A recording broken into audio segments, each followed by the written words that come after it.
Merci pour ce temps que nous allons passer. Merci pour ta présence. Merci également pour ce message que tu nous véhiculeras par Seigneur Dieu. Ce que nous dirons, nous croyons ta parole, qu'elle nous fasse bien dans le nom puissant de Jésus. Quelqu'un dit Amen. Aujourd'hui, réagissez dans le chat. Je veux voir des réactions aujourd'hui également au niveau, au niveau, au niveau des caméras. Ah, c'est pour ça que je demande d'activer les caméras. Donc, pénis là où vous êtes. Alors, ce soir, je vais parler de quelque chose de très important. Depuis un bon moment, Dieu a mis dans nos cœurs de partager le cœur. Alléluia. De partager des choses concernant le cœur. J'espère qu'on m'entend bien. Donc, voilà, alléluia. Donc, je disais que depuis un bon moment, on est en train de parler sur, on a commencé une série sur le cœur. Et depuis la semaine passée, nous avons parlé du cœur, comment avoir un cœur qui plaît à Dieu. Après, on a entamé sur l'intercession, après, on a entamé sur, on a entamé également sur, la semaine passée, on a entamé sur comment avoir un cœur plus, et on a également ébauché un peu la puissance de Dieu au travers du cœur. Et je crois que Dieu est en train de faire vraiment des choses formidables au travers de nos cœurs. Et je pense, je vous ai dit la dernière fois, si nous appuyons sur des choses assez charnelles pour juger des choses, nous n'arriverons pas. Dieu se base sur ce qui est intérieur, c'est le cœur. Mais ce qui est étrange, c'est que les gens qui disent Dieu ne regarde pas à l'apparence, mais au cœur, on se rend compte que les gens ne sont pas du tout en train de travailler le cœur. Donc c'est dangereux. Il faut faire attention à ces choses qui sont en train de plus ou moins nous éloigner de Dieu. Alléluia. Depuis un bon moment, Dieu est en train de me parler concernant quelque chose qui non seulement fatigue beaucoup de chrétiens, mais qui est moins abordé. Et c'est ce que je vais traiter ce soir, c'est dénouer les liens dénouer son cœur des liens de la mort et de la perdition. Alléluia. Dénouer son cœur des liens de la mort et de la perdition. Si tu es là-bas, tu peux dire Amen et répéter le thème dénouer son cœur de la mort. Alléluia. Et parlant de la mort, voilà, je dirais que la mort est une bénédiction, mais souvent, elle n'est pas bonne. Vous savez, dans Ecclésiaste 8, verset 8 à 10, il dit que tout le monde doit savoir qu'on va mourir et que la mort va venir. Voilà, on parlera de ce verset-là après, que tout le monde doit savoir qu'on va mourir et que personne. Voilà. Et souvent aussi, Dieu nous demande d'aller dans les maisons de deuil pour être instruit. Donc, il y a quelque chose que la mort peut même t'enseigner. Alléluia. Il y a des gens qui n'aiment pas la mort, mais la mort est souvent un instructeur. On parlera de cela après, quand je toucherai ces choses. Mais également, Dieu nous fait comprendre, par exemple, au psaume 18, que nous avons mis dans psaume 18, Dieu nous donne une instruction là-bas concernant ce que je suis en train de dire. Alléluia. Là-bas, j'ai vu l'expression lien et David va parler de cela pour dire que Dieu doit le délivrer de ses liens. Alléluia. Et dans le psaume chapitre 18, verset 5, il dit les liens de la mort m'avaient environné et les torrents de la destruction m'avaient épouvanté. Donc, il associe la mort et la destruction qu'il avait épouvantée. Et il dit j'ai crié dans ma détresse vers Dieu. Voilà. Beaucoup vont s'appuyer là pour dire que beaucoup là vont s'appuyer pour dire, oh là, mais que Dieu a dit d'écrire. Non, il faut t'asseoir, il ne faut pas dire les choses bêtement et rapidement. Il faut t'asseoir, comprendre les Écritures. Alléluia. Donc, on voit ici l'expression lien de la mort. On est d'accord que David était environné des liens de la mort. Et donc, les liens de la mort sont quelque chose de simple. Et quand lorsque l'esprit de la mort s'associe, il va avec quelque chose d'aussi dangereux. Et cette chose dangereuse, d'abord, c'est celle-même qui. Vous voyez, la mort, c'est la finalité. Mais l'une des choses, des manifestations pour sentir que la mort va t'envoyer dans ce chemin, c'est d'abord la perdition. Alléluia. Donc, en fait, la perdition, c'est comme de la même manière, Jésus dit, celui qui me suit, je suis le chemin pour aller au Père. Voilà. Le chemin pour aller à la mort, c'est la perdition. Alléluia. Donc, la mort est la finalité, parce que Jésus dit, celui qui va aller au Père, voilà. Donc, le Père, c'est la finalité, c'est en fait lui la vie. Pour conduire à la vie, on a besoin de Jésus. Pour conduire à la mort, on a besoin de la perdition. Donc, la perdition est elle-même elle-même un chemin. Alléluia. Est-ce que quelqu'un me suit? Si tu me suis, tu dis Amen de là où tu es. Donc, la perdition est elle-même un chemin. Et le plus souvent, quand la mort va commencer à frapper, elle va commencer à utiliser la perdition. Donc, déjà, je voudrais que ce soit tu t'attelles à bien écouter. Parce que tu sais, la vérité, c'est que j'ai remarqué que plusieurs sont morts physiquement, spirituellement, simplement à cause de ce petit message qu'ils ont raté et que je fais bien de pouvoir enseigner parce que c'est selon l'instruction que le Saint-Esprit nous a donnée. Donc, il faut que tu t'attelles bien. Pourquoi? Parce que beaucoup me disent non, ma vie spirituelle est morte. Simplement parce que tu sais, c'est une présage des choses spirituelles. Mais également, c'est une chose un présage des choses physiques. Alléluia. Et pour toi qui es au Zoom ce soir, je prie dans le nom de Jésus que Dieu te délivre de la perdition et de la mort dans le nom de Jésus. Alors, il y a un texte qui me frappe le plus souvent, que moi-même regarde en tant qu'homme de Dieu, et puis je m'assagis lorsque je vois ce texte. Il faut juste être humble pour reconnaître que ce texte-là, c'est vraiment valable. Il dit, telle voie te semble droite, mais derrière, c'est le chemin de la mort. Alléluia. Dans d'autres versions, il dit, telle voie semble droite. Telle voie semble droite. C'est-à-dire que quand tu regardes la voie, quand tu regardes le chemin, tu as l'impression que cette voie-là, elle est parfaite. La dernière fois, je vous ai dit, et je vous répète là, parce que Dieu m'a montré dans une vision clairement l'esprit de perdition. Alors, je parlerai de cela. J'étais couché et non, j'étais couché. Et dans une vision, Dieu me prend. Je vois un homme de Dieu que j'aime beaucoup qui est en train de prêcher. Écoutez-moi très bien. Et pendant que je l'écoutais en train de prêcher, je le suivais, je le suivais. Et quand il restait 5 minutes de la fin, je vais dire ça parce qu'il était en train de parler pour la fin. Et quand j'ai senti que le message était en train de finir, bon, comme le bon chrétien, on s'est levé, je me suis levé, j'ai dit, bon, ok, le message est déjà fini, je rentre à la maison. Quand je rentre à la maison, je prends un chemin que j'ai pris pour venir à l'église, pour écouter l'homme de Dieu. Donc, je reprends le chemin. Et pendant que je suis en train de reprendre le chemin, je me rends compte que le chemin que j'ai l'habitude d'emprunter est devenu compliqué. Les gens, il y avait des abus, il y avait des choses qui commençaient à se mélanger et je commençais à voir la boue. Pourtant, quand j'étais venu le matin, j'empruntais le même chemin. Mais le chemin, en fait, n'avait pas vraiment beaucoup d'obstructions, il n'y avait pas tellement de choses compliquées comme ça. Donc, en fait, en marchant, je me pose la question, mais à quel moment il y a eu la pluie pour qu'il y ait la boue? Et puis, les arbres ont poussé aussi. Attends, qu'est-ce qui se passe? Et je continue d'emprunter le chemin. Et au bout d'un moment, quand j'arrive à ce chemin, je me rends compte, en fait, que ce n'est pas en fait le chemin que je prends. Et en fait, j'étais en train de faire un détour, un grand détour. Écoutez-moi bien. Et pendant que j'étais en train de réaliser cela, je vois devant moi, genre peut-être à 100 mètres, 200 mètres, des démons qui sont arrêtés et qui ont pris une forme vérace qui voulait me poursuivre. Je vous parle de quelque chose qui s'est passé il y a à peine un mois. Un mois. Et quand j'ai vu cela, j'étais un peu assez horrifié et en tant qu'homme spirituel, je me suis mis, j'ai dit, Déronie, il faut que tu sortes de là. Et je commence à courir. Je cours pour une fois, Déronie encore court. Bon, il ne faut pas croire qu'on me poursuivait. Dieu voulait me montrer quelque chose. Moi, on ne me poursuit pas. Mais voilà. Alléluia, miséricorde. Il y a quelqu'un qui m'a dit, oh, ils m'ont poursuivi. Il ne pas poursuivre. Écoute-moi bien. Alors, je reviens sur mes... Donc, je disais, il faut que je retourne à l'église. C'est comme ça que je réfléchis. Il faut que je retourne à l'église d'où j'étais venu. Et je retourne à l'église rapidement. Quand j'arrive là à l'église, je suis essoufflé. Puis Dieu vient me parler. Et quand je parle de Dieu, écoutez-moi bien, c'est la forme physique de Dieu dans ma vision. Dieu vient me parler, il me met la main sur l'épaule et puis il dit, tu sais pourquoi ça t'est arrivé? Et puis il dit, tu vois le chemin que tu as vu. Je vais te montrer c'est quoi. Et Dieu ouvre un écran. Je vous parle d'une vision. Écoutez-moi très bien. Je ne suis pas en train de plaisanter que je donne des thèmes. Dieu ouvre un écran devant moi et je réécoute la prédication de l'homme de Dieu en train de prêcher. Écoutez-moi bien. Et Dieu fait passer toute la scène. Je ne sais pas comment Dieu a cette technologie-là. Dans le monde spirituel, Dieu a des plasmas. C'est pour ça qu'on dit que nous tous, on sera vivants. Il faut t'amuser ici, on va te voir aussi là-bas, tout le monde d'écran géant. Alléluia, Dieu te bénisse. Ah, je parlais à quelqu'un qui n'est pas en train de me suivre. Donc, Dieu ouvre et il me montre l'homme de Dieu en train de prêcher jusqu'à où je me suis arrêté pour partir. Et je me voyais dans l'écran plasma, moi-même en train de partir, en fait. Et maintenant, écoutez bien, Dieu récap et puis il dit, regarde ce qui s'est passé. Et l'homme de Dieu était en train de prêcher, et puis à la fin, où il disait qu'il reste 5 minutes, l'homme de Dieu disait, le chemin qui est là-bas, il ne faut pas emprunter, il est très dangereux actuellement. Si vous partez là, vous risquez d'avoir des problèmes. Vous avez compris, les gens ont dit oui, et c'est moi seul qui n'ai pas suivi l'enseignement lorsqu'il est en train de parler. Et Dieu me dit maintenant, tu vois, si tu avais suivi cette instruction, tu ne serais pas en train de prêter le chemin. Et il me dit, tu vois le chemin que tu as vu? J'ai dit oui, Seigneur. Il dit, c'est ce qu'on appelle le chemin de la perdition, l'esprit de perdition. Et je suis sorti de la vision. Dieu voulait juste me montrer à quoi ressemble l'esprit de perdition. Et je me suis rendu compte d'une chose, c'est tellement vrai.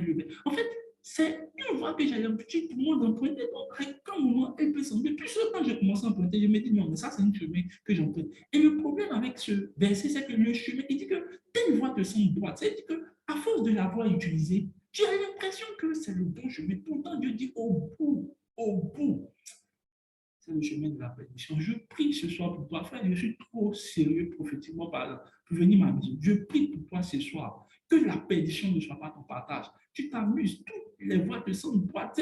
Et le problème, c'est que je ne me soupçonnais même pas même en fait de ma tête que ce chemin pouvait mener à la perdition. Pourquoi c'est un truc que j'ai l'habitude d'emprunter? Écoutez bien, il y a plusieurs personnes actuellement, je vous dis la vérité, vous êtes en train de faire une chose qui vous semble droite. Et quand vous êtes assis, vous êtes convaincu. Il y a des personnes qui se sont, comment on appelle ça, qui se sont connectées à des personnes qui ont cru être bien, ils se sentent bien. Moi, je connais une fille actuellement, ça me fait pleurer. Elle ne sait même pas dans quoi elle est. Elle me dit qu'elle est la bonne personne, mais elle ne sait pas. Et quand je l'écoute, elle dit non, il est bien, il est gentil. Il dit, telle voix te sonne droite, mais attends un peu de temps.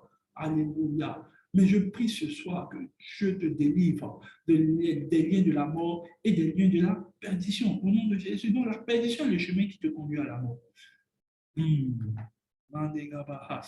Alors, je commence par introduire quelque chose qui va vous choquer, mais qui est vrai. Très vrai, quel que soit où vous vouliez, où vous êtes quelquefois, c'est vrai partout. Première chose que Dieu, vous devez comprendre, Dieu ne protège l'âme de personne. Ah non, Dieu ne protège l'âme de personne. Écoutez-moi bien, et puis il ne faut pas te choquer, parce qu'il y a des gens qui disent Dieu me protège. Ce qui est étonnant avec ces gens des chrétiens qui disent ça, néanmoins, ils viennent m'expliquer après les songes où on les poursuit et qu'ils ne comprennent pas, où ils voient des gros singes. Après, des gens qui disent non, il y a des animaux qui nous poursuivent comme si on était des eaux. Mais le plus souvent, les chrétiens sont désillusionnés. Il y en a même qui m'ont posé, mais reste pourquoi les chrétiens peuvent être affectés par des sorciers? Parce que j'ai entendu des témoignages, il y a des gens qui disent non, il y a des sorciers qui ont tué des chrétiens.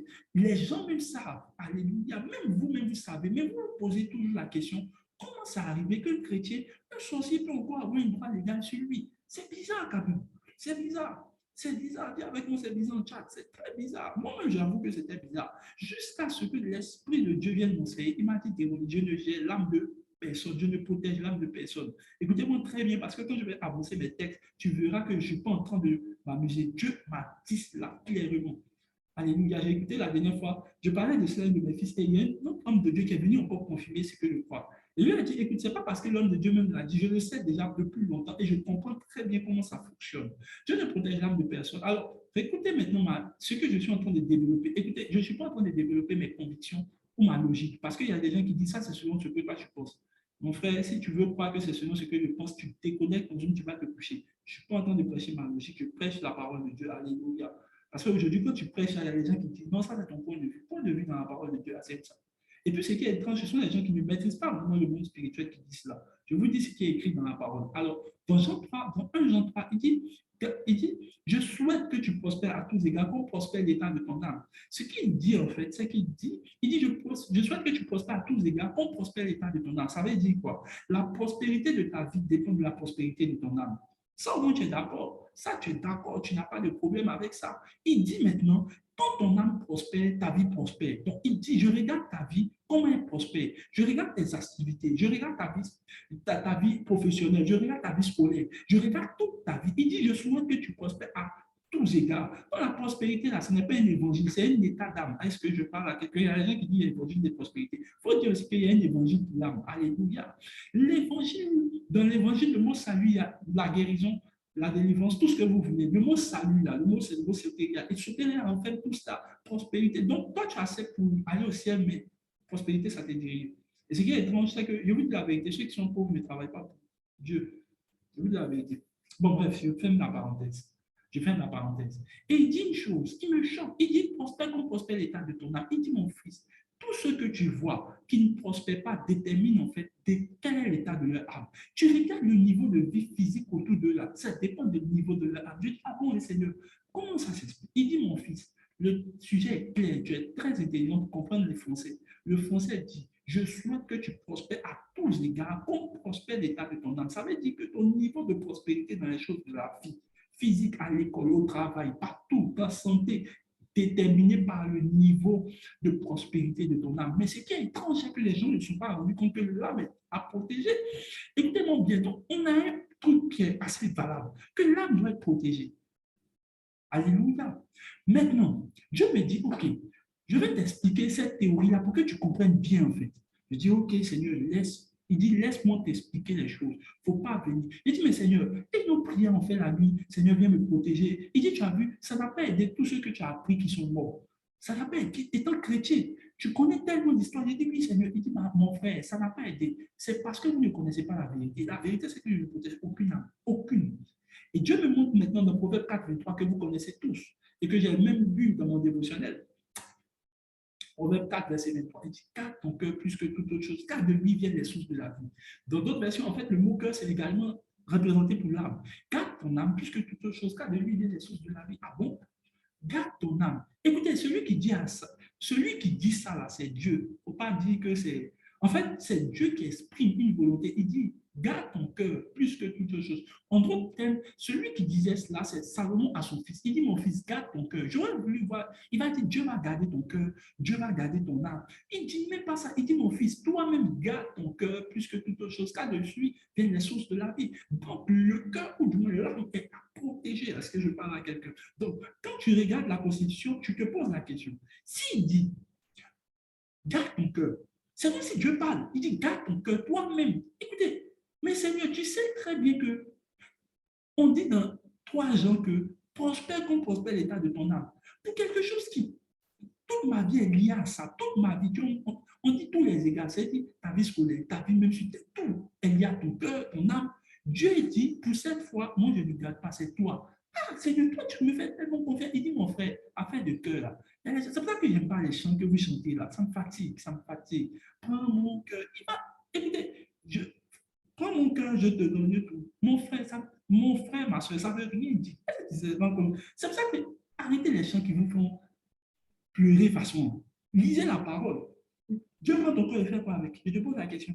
Ou bien je t'en passe. Il saute ici et puis il dit voilà son cœur. Dieu n'a rien à faire avec ton cœur. C'est toi qui gardes ton cœur. Donc, quand Dieu te dit de garder, ça veut dire que Dieu se soucie qu'il y a un danger. On ne peut pas garder une chose qui n'est pas à protéger. Est-ce que je parle à quelqu'un? C'est parce que Dieu se rend compte qu'en fait, il y a quelque chose qui peut aussi. Parce que tu te dit garde mon téléphone, ça veut dire que je sais que mon téléphone a aussi autour de lui des dangers duquel tu dois le préserver. Donc, si Dieu te dit de garder, c'est parce que Dieu sait éventuellement qu'il y a des dangers autour de toi. Et ce soir, je veux t'expliquer que Dieu même est au courant. Et Dieu ne dit pas, parce qu'il y a des gens qui disent, Seigneur, garde-moi. Non, c'est pas vrai. Dieu dit une chose qui est très importante. Je te montrerai ça avec le Nouveau Testament, avec Jésus lui-même. Jésus lui-même va nous enseigner. Il dit, garde ton cœur plus que toute autre chose, car de lui viennent les sources de la vie. Donc, celui qui garde, c'est toi. La bonne question, qui de moi garde mon cœur? Parce que quand Dieu parle ici, le cœur, c'est l'âme. Donc, on sait que l'homme est tripartite. Oh, je n'ai pas envoyé j'ai envie de me connecter même pour juste faire ce dessin-là. Alléluia. Je vais faire ce dessin-là quand même. Je vais faire ce dessin-là. Alléluia. Alléluia. Je vais faire ce dessin-là. Parce que pour que les gens comprennent, je vais faire ce dessin. Mais je ne sais même pas si. Ok, ça ne passe pas. Je vais essayer de faire le dessin pour que les gens puissent comprendre. En fait, le cœur est l'élément qui est ici. Voilà. Votre cœur, c'est cet élément-là.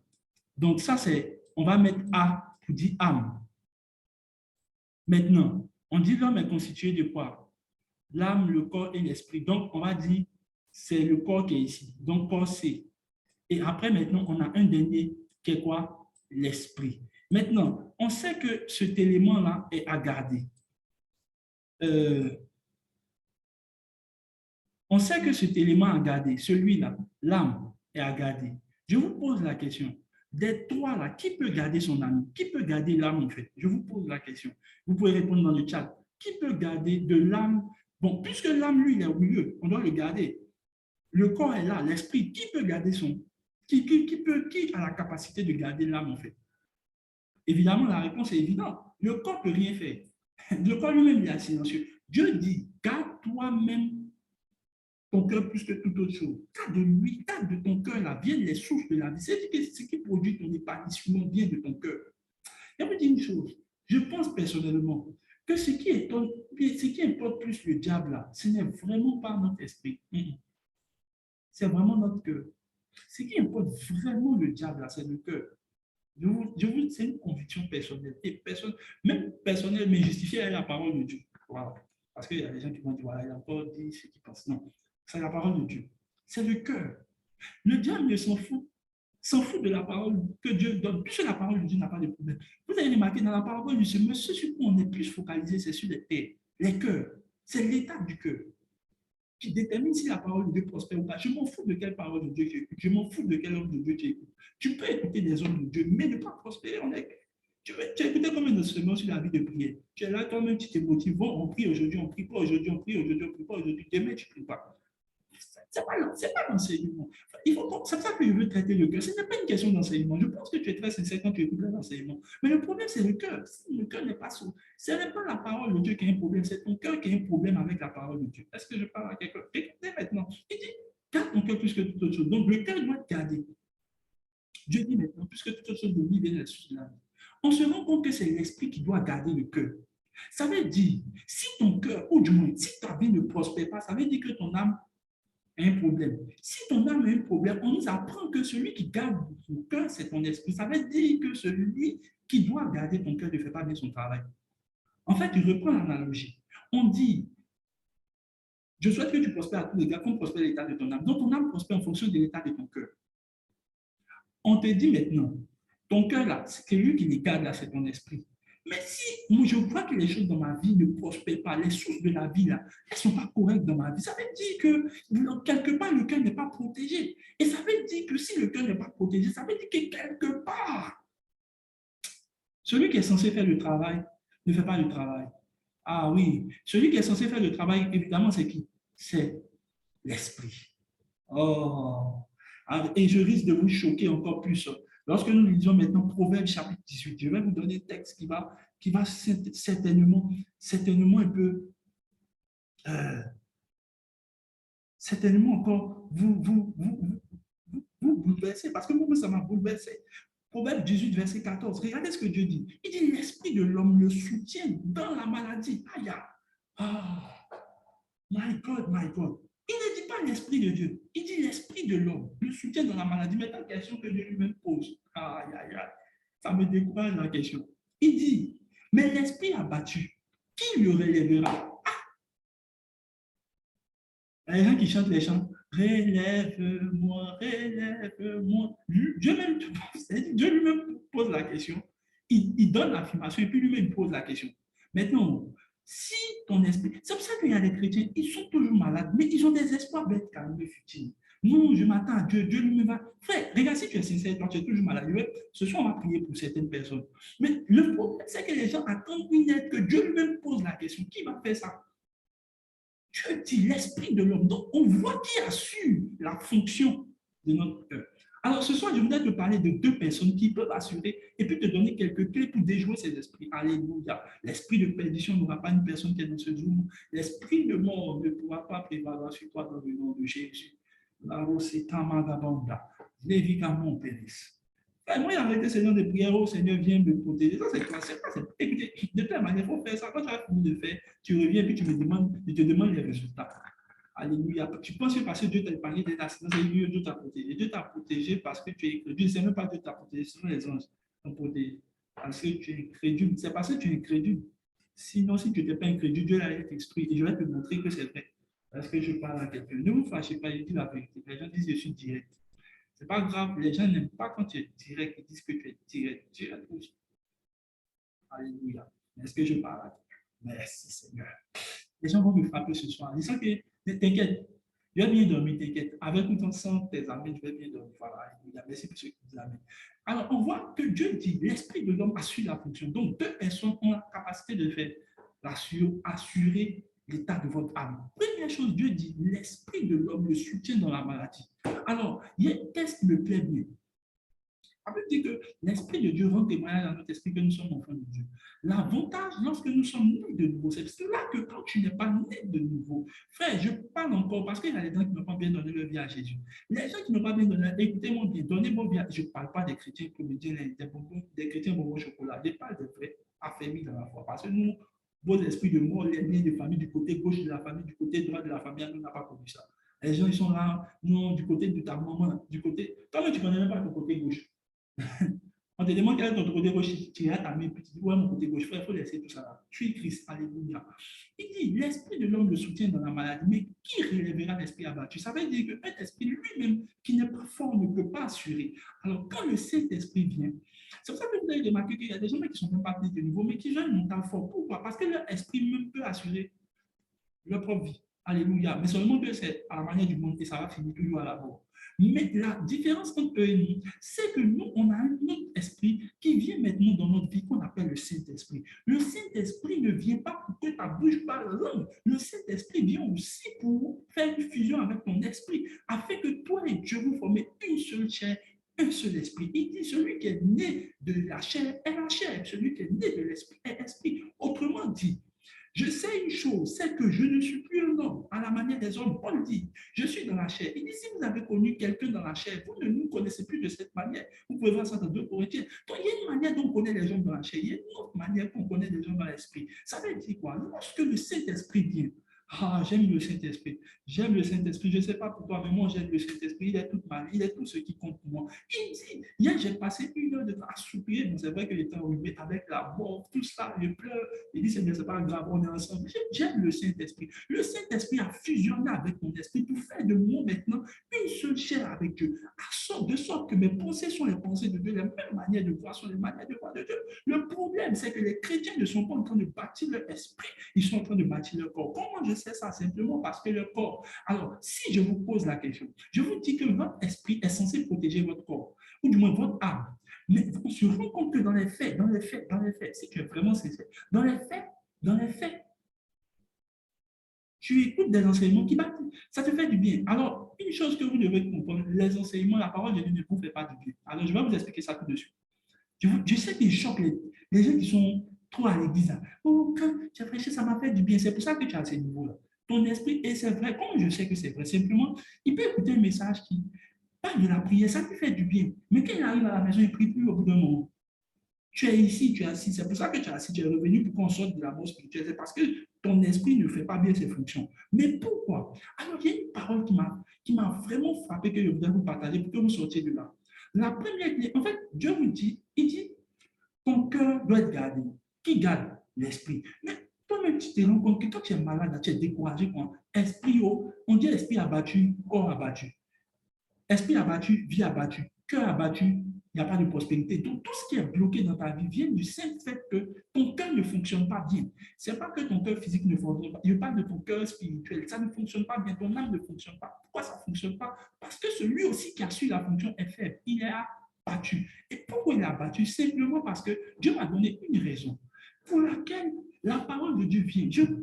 Écoutez, je sais que vous êtes cessés. Vous entendez des paroles qui vous font du bien, ça vous motive à prier, mais quand vous entendez, vous ne priez pas. Le Saint-Esprit m'a fait comprendre une chose. En fait, ça veut dire que la parole de Dieu n'est pas censée vous faire du bien. En gros, je vous résume cela parce qu'il y a beaucoup de gens. Je vous assure qu'on va finir le moment, c'est déconnecté. Si elle n'a pas dit c'est bon, elle dit ça là-bas. Oh non, quand il a prêché, cette parole-là, ça m'a fait du bien. Est-ce que tu sais qu'une parole qui te fait du bien ne te fait pas changer? Je te dis ça pourquoi? Parce que tu vas voir une vérité très tangible dans ta propre vie. Alors, on va dans l'hébreu. Est-ce que je parle à quelqu'un? My God, my God. Capacité de la part. Je parle maintenant, en fait, que la parole de Dieu n'est pas censée vous faire du bien. Si elle vous fait du bien, c'est dangereux pour vous. Parce que vous écoutez des bons messages sur la prière, ça va faire du bien. Oh, franchement, j'avais besoin de cette parole. Oh, tu es foutu. Si tu comprends ça de cette manière, c'est mal pour toi. Alors, regardez ce qu'il dit dans plutôt Hébreu. Oh, merci Jésus. I love the word of God. I love it. I love it. I love it. I love it. Merci Seigneur.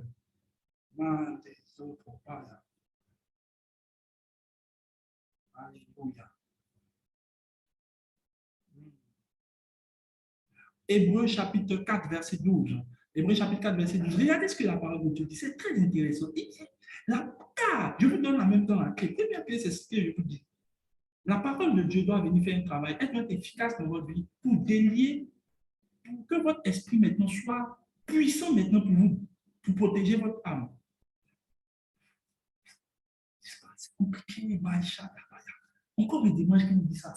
En fait, ce que je dis là, Votre esprit, en fait, celui qui doit assurer la fonction, c'est votre esprit. Et je vous dis que l'esprit lui-même est en fusion avec le Saint-Esprit. Mais on sait très bien, je ne sais pas aujourd'hui que tu suis le Zoom, que l'esprit de Dieu lui-même ne fait rien sans la parole parce que l'esprit bouge en fonction de la parole de Dieu qui avance. Donc maintenant, comment faire avancer la parole de Dieu pour que le Saint-Esprit en toi fusionne avec ton esprit, qu'il soit maintenant puissant pour assurer la fonction de protecteur de ton cœur.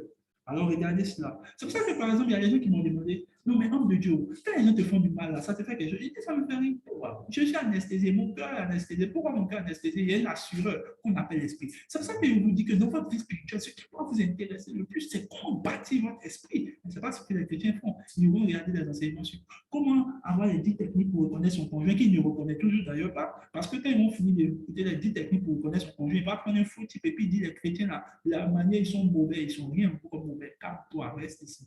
Reste ici. On te dit d'écouter les enseignements qui bâtissent ton esprit. Non, les gens écoutent les trucs façon. Écoutez, moi, ce qui compte pour moi dans ma vie, c'est ce qui est spirituel. Sinon, tout le reste, là, c'est zéro. Parce que ce qui contrôle votre propre vie, c'est ce qui est votre spiritualité. Regardez, il dit maintenant, Hébreux 4:12, car la parole de Dieu est vivante et efficace. Stop. Il n'a pas dit la parole de Dieu fait du bien. Il dit elle est vivante, elle vit, elle a une fonction, elle respire. Frère, j'ai vu ce qu'on appelle l'esprit de la parole il y a au moins 5 ans de cela. Elle respire. L'esprit vit. Alléluia. Il vit, il respire, il marche. Alléluia. On dit la parole de Dieu marche dans le jardin. Donc, il y a quelque chose. Il dit, la parole de Dieu est vivante et efficace. Maintenant, regardez, plus tranchante qu'une épée quelconque à double tranchant. Donc, la parole de Dieu est quoi? Tranchante. Donc, maintenant, quand tu as dit, tu dis, non, la parole de Dieu va trancher. Ouais, tranchante. Pourquoi elle la tranche? Elle est tranchante. Regardez ce qu'il dit. Pénétrante jusqu'à, il dit, elle pénètre. Donc, elle est tranchante. Elle vient tranche et elle pénètre jusqu'à séparer. Oh my God. Âme et esprit. Aïe. Oui, ça veut dire, l'une des choses qui fait que mon esprit n'assure pas la fonction, c'est que mon esprit est mélangé à mon âme. Comment je sais ça? J'écoute un enseignement qui me fait du bien à prier. Je suis content pour prier. Dès qu'on s'en mon âme est découragée. Le même qui a écouté l'enseignement, comment vaincre le découragement, en temps de se décourager encore? Pourquoi? La parole de Dieu n'est pas rentrée. En fait, elle est rentrée là. Elle a fait du bien et à ton âme et à ton esprit, et c'est le problème. Donc, ton âme et ton esprit sont mélangés. Oh, le problème, c'est que Dieu envoie la parole pour séparer les deux, parce que les deux n'ont rien à faire ensemble. Wow. C'est pour ça que vous allez trouver des chrétiens tellement charnels. Il finit de prier, il a écouté un bon message sur le découragement, ça l'a plu. Dès qu'il finit de dire c'est découragement, mais je ne sais pas ce qui arrive dans ma vie. Le problème, c'est que la parole de Dieu t'a fait du bien. C'est ça qu'il ne fallait pas. Il fallait que la parole de Dieu tranche ton esprit et ton âme pour que les deux soient dissociés. Pourquoi? Parce que Dieu sait que c'est l'âme, l'esprit qui assure la fonction de l'âme. Alors, quand je prends la parole de Dieu, ne cherche plus les paroles de Dieu qui font du bien à ton âme. Les gens qui sont découragés sont assis là devant des proverbes pour dire oh, je serai ton berger, je suis ton consolateur, je suis qui marche chez toi. Quand tu prends les gens de paroles comme ça, ce n'est pas censé en fait t'aider à pouvoir t'en sortir. Parce que le problème, c'est que les gens écoutent les paroles comme ça. Et puis quand ils finissent là, tu les vois encore en train de dire les gens sont mauvais, ils m'ont trahi. Ils t'ont trahi encore toi. Viens avec moi, encore moi. Hey. La parole de Dieu rend. Écoutez, quand vous savez cela, quand vous cherchez à lire la Bible, ne lisez plus les parties qui vous plaisent, lisez les parties qui vont vous faire mal. Écoutez bien, je commence à savoir que quelqu'un commence à monter en spiritualité quand il ne cherche plus ce que Dieu fait de bien, il cherche ce qui est mal que Dieu doit corriger. Comment toi, ton Saint-Esprit, tous les jours qu'il vient, ma fille, tu es bien, tu es bien, tu es fortifié. Oh non, ma fille, les gens sont mauvais, ils te font du mal. Et un jour, le Saint-Esprit ne te dit pas, toi, tu as mal fait. Moi, le Saint-Esprit m'assoit, il m'assoit. Écoutez, quand je prends la parole de Dieu, je ne prends pas pour m'amuser, je prends pour que Dieu me parle et qu'il me corrige. Toi, tu cherches les paroles de Dieu qui te font du bien. C'est ça le problème. Pourquoi ton esprit va être séparé de ton âme? La preuve que ce qu'il dit est vrai, les gens ne peuvent pas contester. Tu vas venir m'asseoir, tu vas te prophétiser. Les gens ne peuvent pas contester. Comment je sais que c'est vrai? Les mêmes gars, ils les ont trahis avant-hier. Ça leur a pas servi de leçon, les trahis encore et puis ils sont en train de pleurer. Ça veut dire que la première fois, ça t'a même pas aidé. Si tu étais parti dans la parole de Dieu, tu allais comprendre que le verset, quand Dieu te parle, Dieu ne vient pas seulement, il vient encore séparer l'âme. En fait, quand tu prends la parole de Dieu, comment ça se passe? Pour que tu puisses délivrer ton âme, pour que son âme soit fort, il faut maintenant asseoir. Quand tu es chrétien, il faut aimer où on t'assoit et puis on commence à te dire des choses qui te font mal. Mais en même temps, tu sais, quand la parole de Dieu commence à te faire mal, là, ça veut dire qu'il est en train de trancher ton esprit et ton corps. Mais les gens ne cherchent pas ça. Je vous dis la vérité, c'est pour ça que je prêche de cette manière-là. Quand ça te fait mal, ça te fait mal. Dieu te dit la vérité. Si tu es très sincère, les choses qui, tu sais, même quelque chose t'a blessé, ça t'a fait mal, plus jamais tu refais la même chose. Pourquoi? Parce que la même, une blessure n'est pas censée venir vous dire. Je disais il y a une sagesse déroulée, un griffe, je vais appeler ça comme ça. Je disais que ne dites pas que les gens vous ont fait du mal. En fait, les gens vous ont juste montré quel est votre degré d'ignorance et quelle sagesse vous devez appliquer la prochaine fois. Je répète, ne dites pas que les gens vous font faire du mal. Ils vous ont juste montré quel est votre degré d'ignorance et quelle sagesse vous devez avoir pour appliquer la prochaine fois. Je me suis rendu compte que tous ceux qui sont en train de dire qu'ils m'ont fait du mal m'ont donné maintenant savoir ce que j'ignore.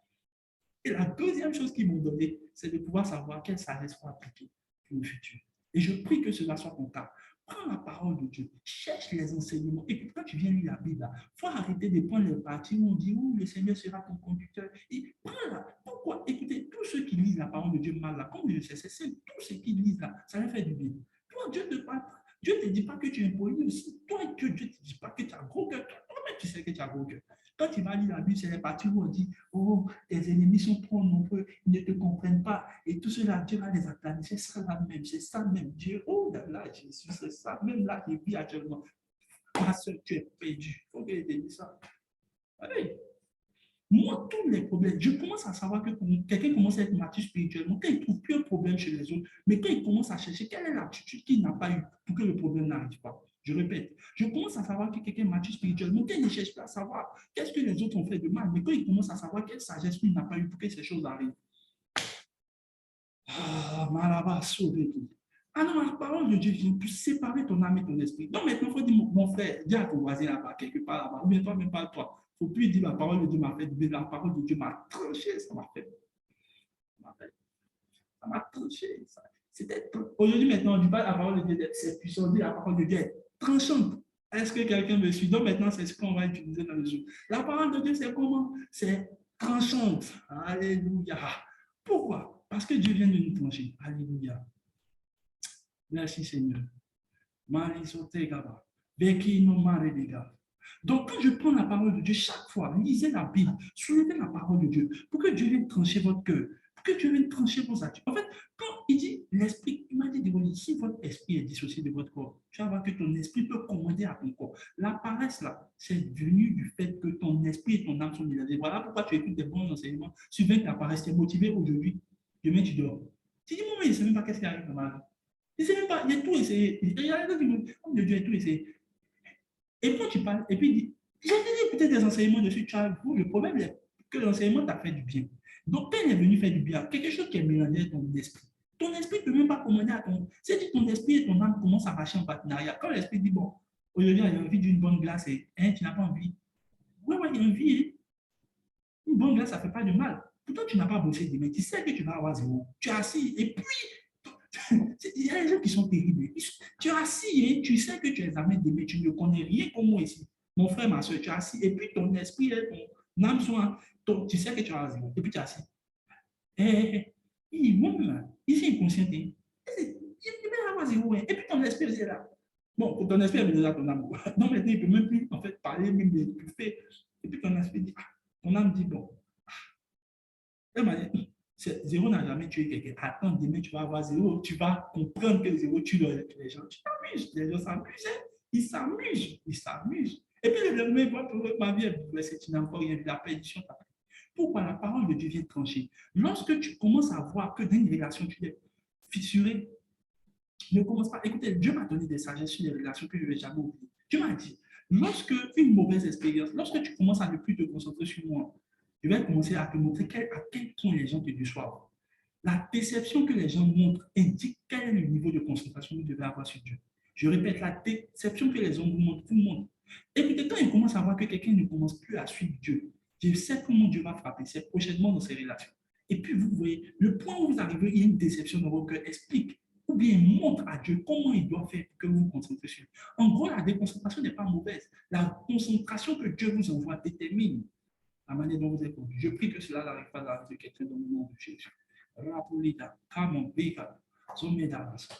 Alors, je redonne les liens. Et parlant même de la mort, je parle de la mort dans tous les sens. Tous les sens. Proverbe 13, verset 14. Alléluia. Mon frère va parler de la prédiction. Proverbe 13, verset 14. Je vais aller rapidement. Donc, je vous ai donné la parole de Dieu doit trancher votre esprit, votre âme, pour que votre âme maintenant devienne puissante. Maintenant, on se rend compte également qu'il y a encore une autre personne également qui peut assurer la fonction de notre âme. Est-ce que je parle à quelqu'un? Et je vais parler de cette deuxième personne, Hébreux chapitre 13. Hébreux chapitre 13, verset 17. La rotalijo, kabahosa, perado magaskia, peredi la monta. Merci Saint-Esprit. Merci Seigneur Jésus. Proverbe 13, verset, Hébreux 13, verset 17. Et c'est très clair. Et Dieu m'a dit, c'est les deux personnes-là qui font le travail. Ton esprit et puis la deuxième personne que je vais te montrer. À part ça, la main est fériée. Dieu même garde, esprit là même, je viens de te montrer que même Dieu est férié. Même esprit là même encore, j'ai très peur que Dieu ne protège pas. La seule chose que Dieu fait là, il donne l'esprit de Dieu à notre esprit. Pour que maintenant, c'est ça qu'il dit, là où il y a un peuple qui ne voit plus, en fait, là où il n'y a plus de vision, le peuple périt. En fait, dans le proverbe également, on dit que l'insensé ne voit pas ce qui arrive dans le futur. C'est pour ça qu'il est pris dans les filets de la mort. Je n'ai pas sorti le texte, mais j'ai compris en fait que quand ton homme spirituel voit, tu es alarmé de ce qui va arriver. Quand tu ne vois pas, tu meurs, franchement. C'est pour ça que les gens sont surpris. Ils disent, ah, ça l'a pris comme ça. Ah oui, ça l'a pris. Alléluia. Obéissez à vos conducteurs. Hébreux 13, verset 17. Il faut noter les passages. Il ne faut pas me regarder comme un clown. Il faut noter. C'est ça qui fait ton problème là. Le message m'appelle, mais il faut noter. Il faut noter ça, trancher ton cœur. Alléluia. Hébreux 13, verset 17 là. Obéissez à vos conducteurs et ayez pour eux de la déférence. Regardez ce qu'il dit. Obéissez à vos conducteurs, à vos gaziers, à vos instructeurs, vos conducteurs, vos bergers. Il dit cela. Et ayez pour eux de la déférence, du respect, de la révérence. Alléluia.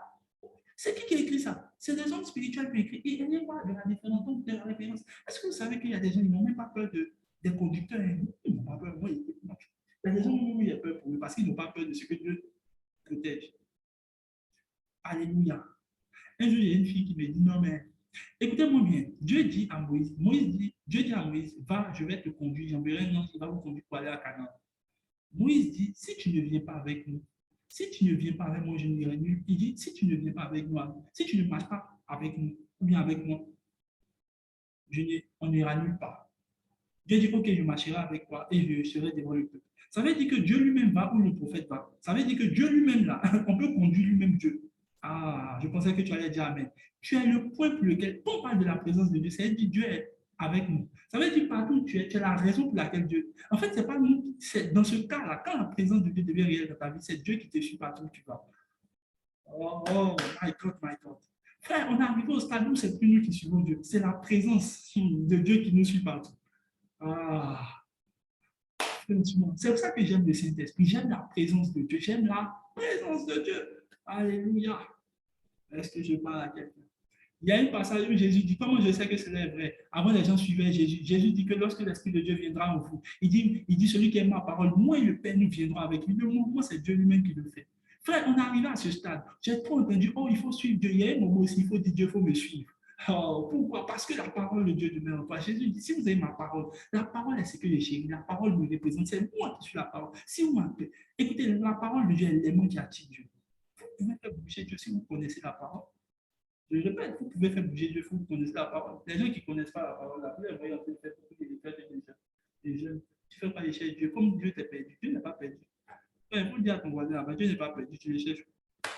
Et puis, d'abord, c'est un faux test de l'Ancien Testament qui sont allés trouver Dieu dit cherchez-moi. Mais ceux qui le cherchaient, ils étaient des pécheurs. Ils étaient détournés de la voie de Dieu. Dieu dit cherchez-moi et vous me trouverez. Alléluia, je ferme la parenthèse, que Dieu nous bénisse. Il dit, respectez vos conducteurs. Écoutez bien, lorsque Dieu parle à Moïse, il dit à Moïse simplement une chose.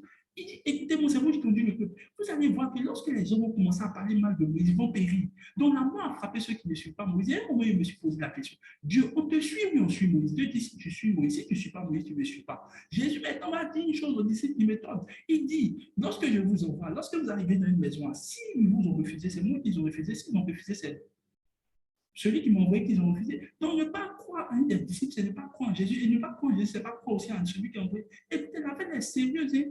Écoutez, il y a certaines personnes qui manquent de respect à certaines autorités que Dieu m'a envoyées dans leur vie. Et il dit, parce qu'ils n'ont pas suivi Moïse, et ils se sont levés là-bas, il dit, non, pas Moïse, mais tu te prends pour qui? Je n'ai pas envie de dire l'histoire, c'est non, non. Il dit, tu te prends pour qui? Toi, tu fais faire comme si tu pouvais être nous tous, même d'ailleurs, là, nous, on entend qu'on est des enfants de Dieu, qu'est-ce que tu veux dire? Dieu nous commander. Hein? Dieu a entendu ça. Il dit, qui a dit ça? Il dit, Moïse qui là. La Bible dit qu'il a fait périr 200 personnes de leur famille. Frère, ne jouez pas. Ton Dieu envoie un conducteur. Il dit, ayez du respect pour eux. En fait, dans la voix du conducteur, on va voir quelque chose que Dieu nous enseigne. Et c'est là que je parle. Il dit, c'est là que je parle. Je vais donner les points là, rapidement. Il dit, car il veille sur vos âmes. Et il dit, ayez du respect pour vos conducteurs et obéissez à leurs instructions. Vous allez voir pourquoi vous obéissez à leurs instructions. On prépare Proverbe 13, verset 14, je suis en train d'atterrir, parce que vous faites votre péché, évidemment. Proverbe 13, verset 14, Dieu va nous enseigner quelque chose après, mais il dit, ayez pour eux de la déférence, du respect. Non, obéissez à leurs instructions. Deux, respectez-les. Car, pourquoi je dis ça? Il veille sur vos âmes. Qui encore veille sur notre âme? Les bergers. Ton père spirituel veille sur ton âme. Si tu ne sais pas ça, mon ami, tu es mort. Et les gens ils disent, non, moi, il n'y a personne. Moi, il me conduit, le Saint-Esprit me conduit. Ok, il n'y a pas de souci. Prochain décès auquel je vais assister là, si tu ne fais pas attention, là, ça risque d'être. Bon, personne sur ce Zoom, je vais assister à un décès, alléluia. Mais ne vous amusez pas.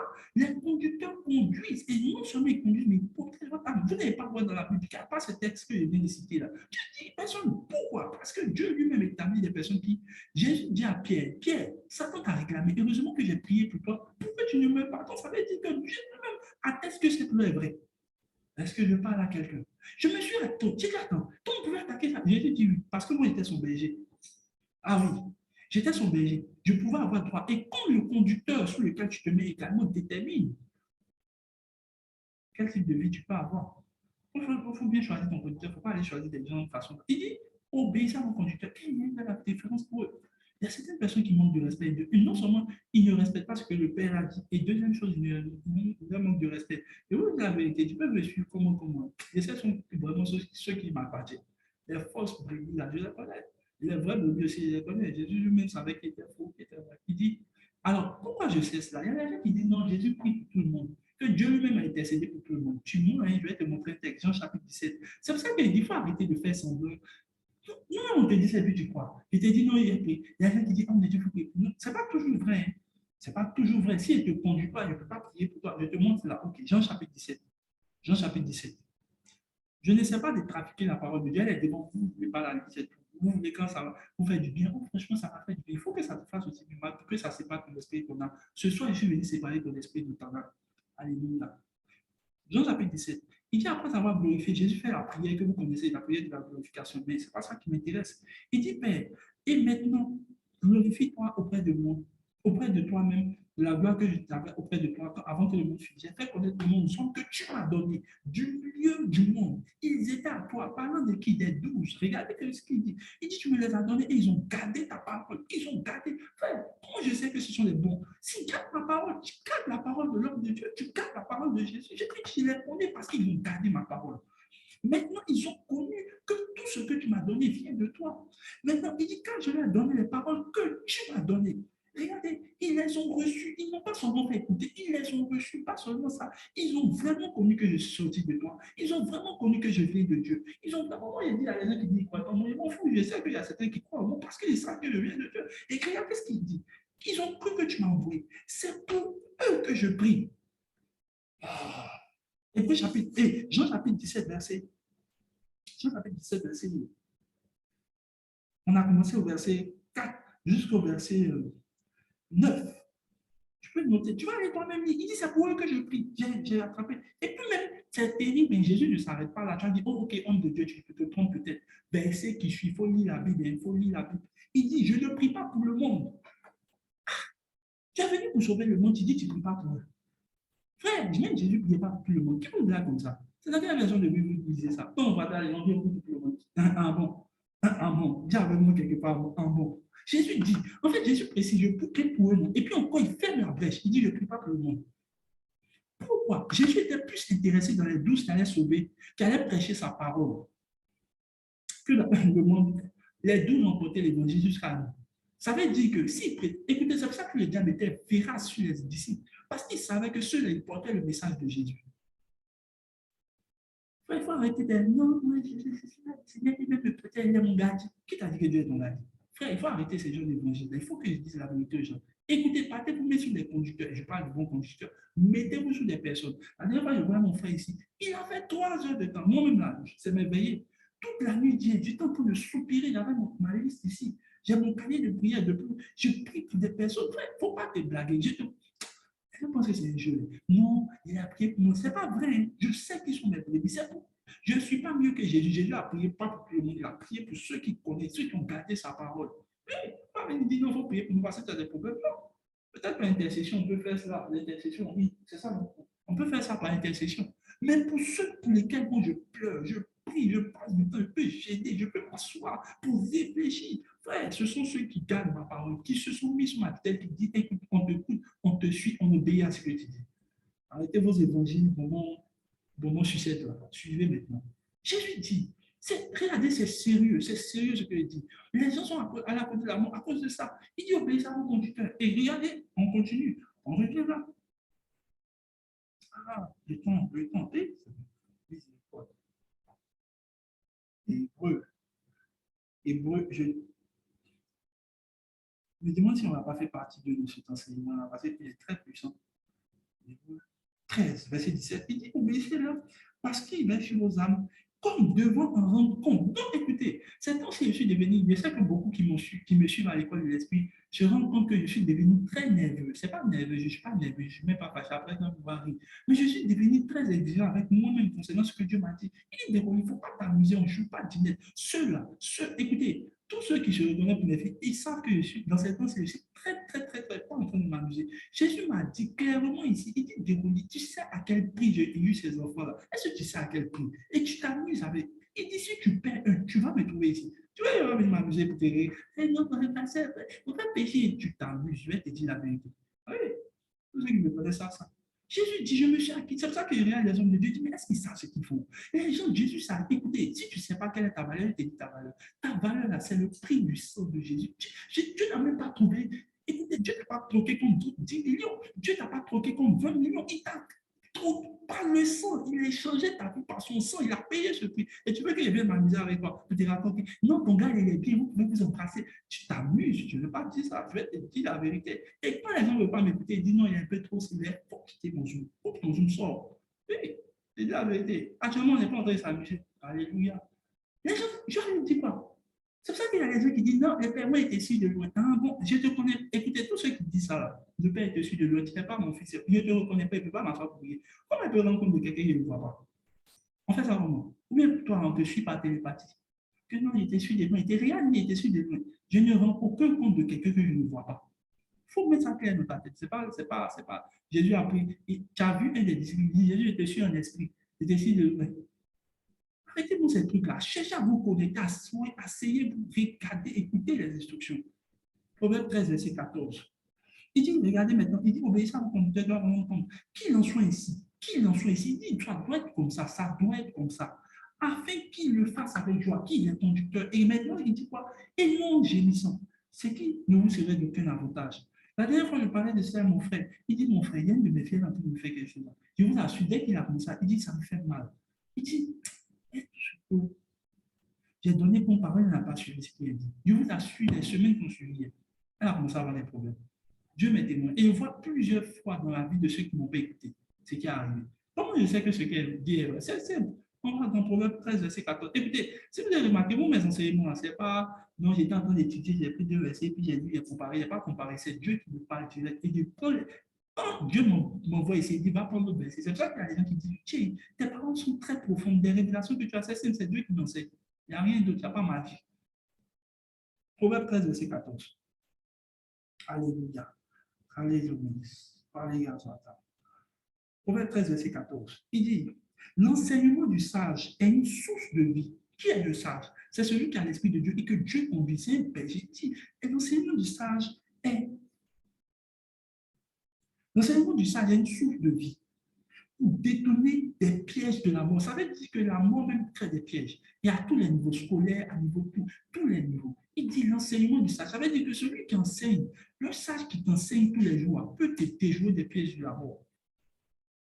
My God. Écoutez, ce n'est pas après de oh, esprit de mort, jeté. Écoutez, tous ceux qui disent ça dans les églises, on a toujours des problèmes. Oh, esprit de mort, jeté chasse. Il n'y a pas. Écoutez, il y a une autre chose qui est bonne. On ne prie pas. Montrez-moi un passage en profond de l'esprit de mort. Montrez-moi. Si vous êtes courageux, prenez vos Bibles. Ça fait 12 fois, il n'y a pas encore vu ça. On parle toujours des choses que Dieu lui-même dit. C'est parce que les gens n'écoutent pas la voix de Dieu qu'ils sont conduits à la mort. Mais Dieu dit, l'enseignement du sage peut te déjouer des pièges de la mort. Frère, écoutez-moi bien, il y a des enseignements que j'ai reçus qui m'ont détourné de la mort. Il y a des conseils de certains pères qui sont établis sur ma vie qui m'ont dit, on ne fait pas ça, qui m'ont déjoué de la mort. Oui, il y a un homme de Dieu, mon frère parlait de ça. Il m'a dit, mon frère, la manière le petit entend faire, c'est ceux qui lui ont un grave problème. Appelez, il dit, homme de Dieu, je suis en train de mourir, il faut prier pour moi. Il y a des gens qui pensent que c'est un jeu. Écoutez, ce que vous devez favoriser plus sur un homme de Dieu, c'est les enseignements qu'il vous donne, parce que vous déjoue de la mort. Écoutez, c'est une instruction que Dieu a donnée à mon frère concernant Ruth, qu'elle a reçu son travail. Il faut imaginer, elle dit non, bon, moi, je suis trop intelligent. Écoutez, les enseignements que vous donnez, ce sont des instructions pour vous déjouer. Plusieurs m'ont dit ici que les enseignements que tu as donnés à Sarah, il y a une qui m'a rendu le témoignage la dernière fois. Au départ, quand j'ai commencé, j'étais très strict avec elle. Elle dit, tu vas faire ça, la parole de Dieu. Et elle dit non. Est-ce que tu sais que la manière tu m'as conduit, je regarde aujourd'hui ma vie, je regarde les petites filles de mon âge, je me dis, Miss. Et la dernière fois, elle était en train de me rendre compte. Elle m'a envoyé une NV, j'ai failli pleurer. Dieu, écoutez, les gens la désirent pour travailler. Elle a quel âge? Elle a même à peine 19 ans. Bon, je n'ai pas dit son nom ici. Comme ça, passer sur YouTube, elle sera signée pour elle. Les gens, les gens, elles me rendent pourquoi les enseignements. Il y a des gens ici, tu leur dis non, je pense que le gars, c'est pas trop bon pour.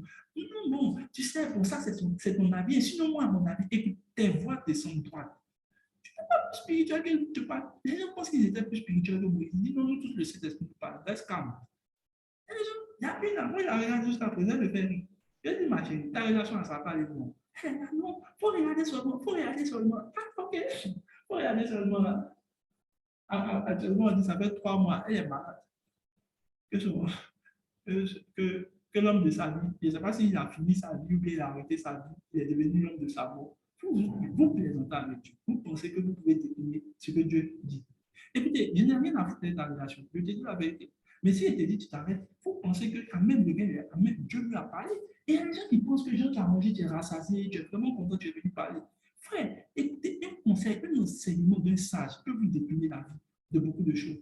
Plusieurs ont reçu du travail. Plusieurs de ceux qui sont à côté de moi, ils ont reçu des choses à cause des instructions qu'ils ont suivies. Juste, ah, ne fais pas. Hier, je causais avec le jeune là. Il m'a appelé. Il dit, ah, papa, vraiment, je suis arrivé à ce stade de mes études. J'ai vraiment besoin que tu me donnes ta sagesse.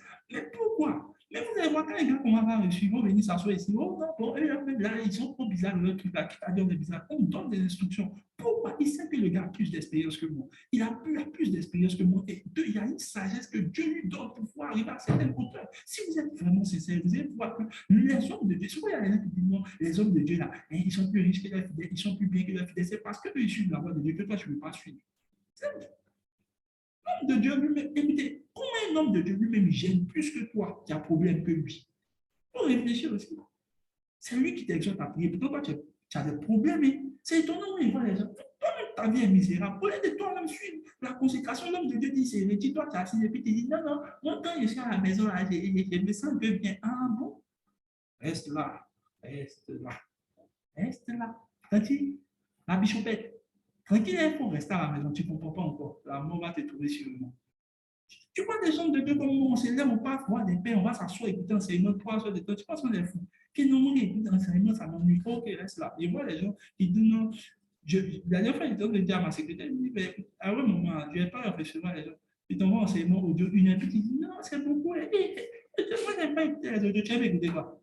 Les musiques. Tu vas écouter la musique, tu vas voir ça comme présenter comme ça. Il dit l'enseignement du sage peut te déjouer des pièges de l'amour. Et je vois des enseignements que Dieu, c'est parce que les gens n'écoutent pas les enseignements, ils sont en train de mourir. Si vous écoutez, si vous avez vu quelqu'un qui est sage, il y a une sagesse. Et comment vous savez, comment vous voyez la vie de cette personne, commencez à suivre la personne, écoutez ses enseignements, écoutez ses enseignements. J'ai commencé à écouter un père qui me plaît beaucoup.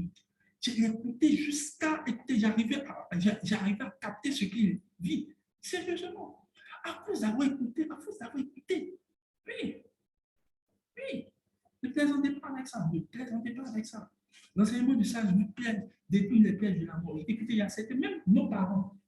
Moi, monsieur, on dit qu'on j'ai rencontré cela dans un des dévotionnels. Je disais qu'un jour, mon papa, on devait sortir, moi, ma soeur, on partait faire notre bouillabaisse là dehors. Là. Et mon papa dit, vous ne sortez pas. On partait acheter des biscuits pour en fait. On avait l'habitude de le faire la nuit. Mon papa dit, aujourd'hui, vous ne sortez pas. On dit non. On n'a pas lu.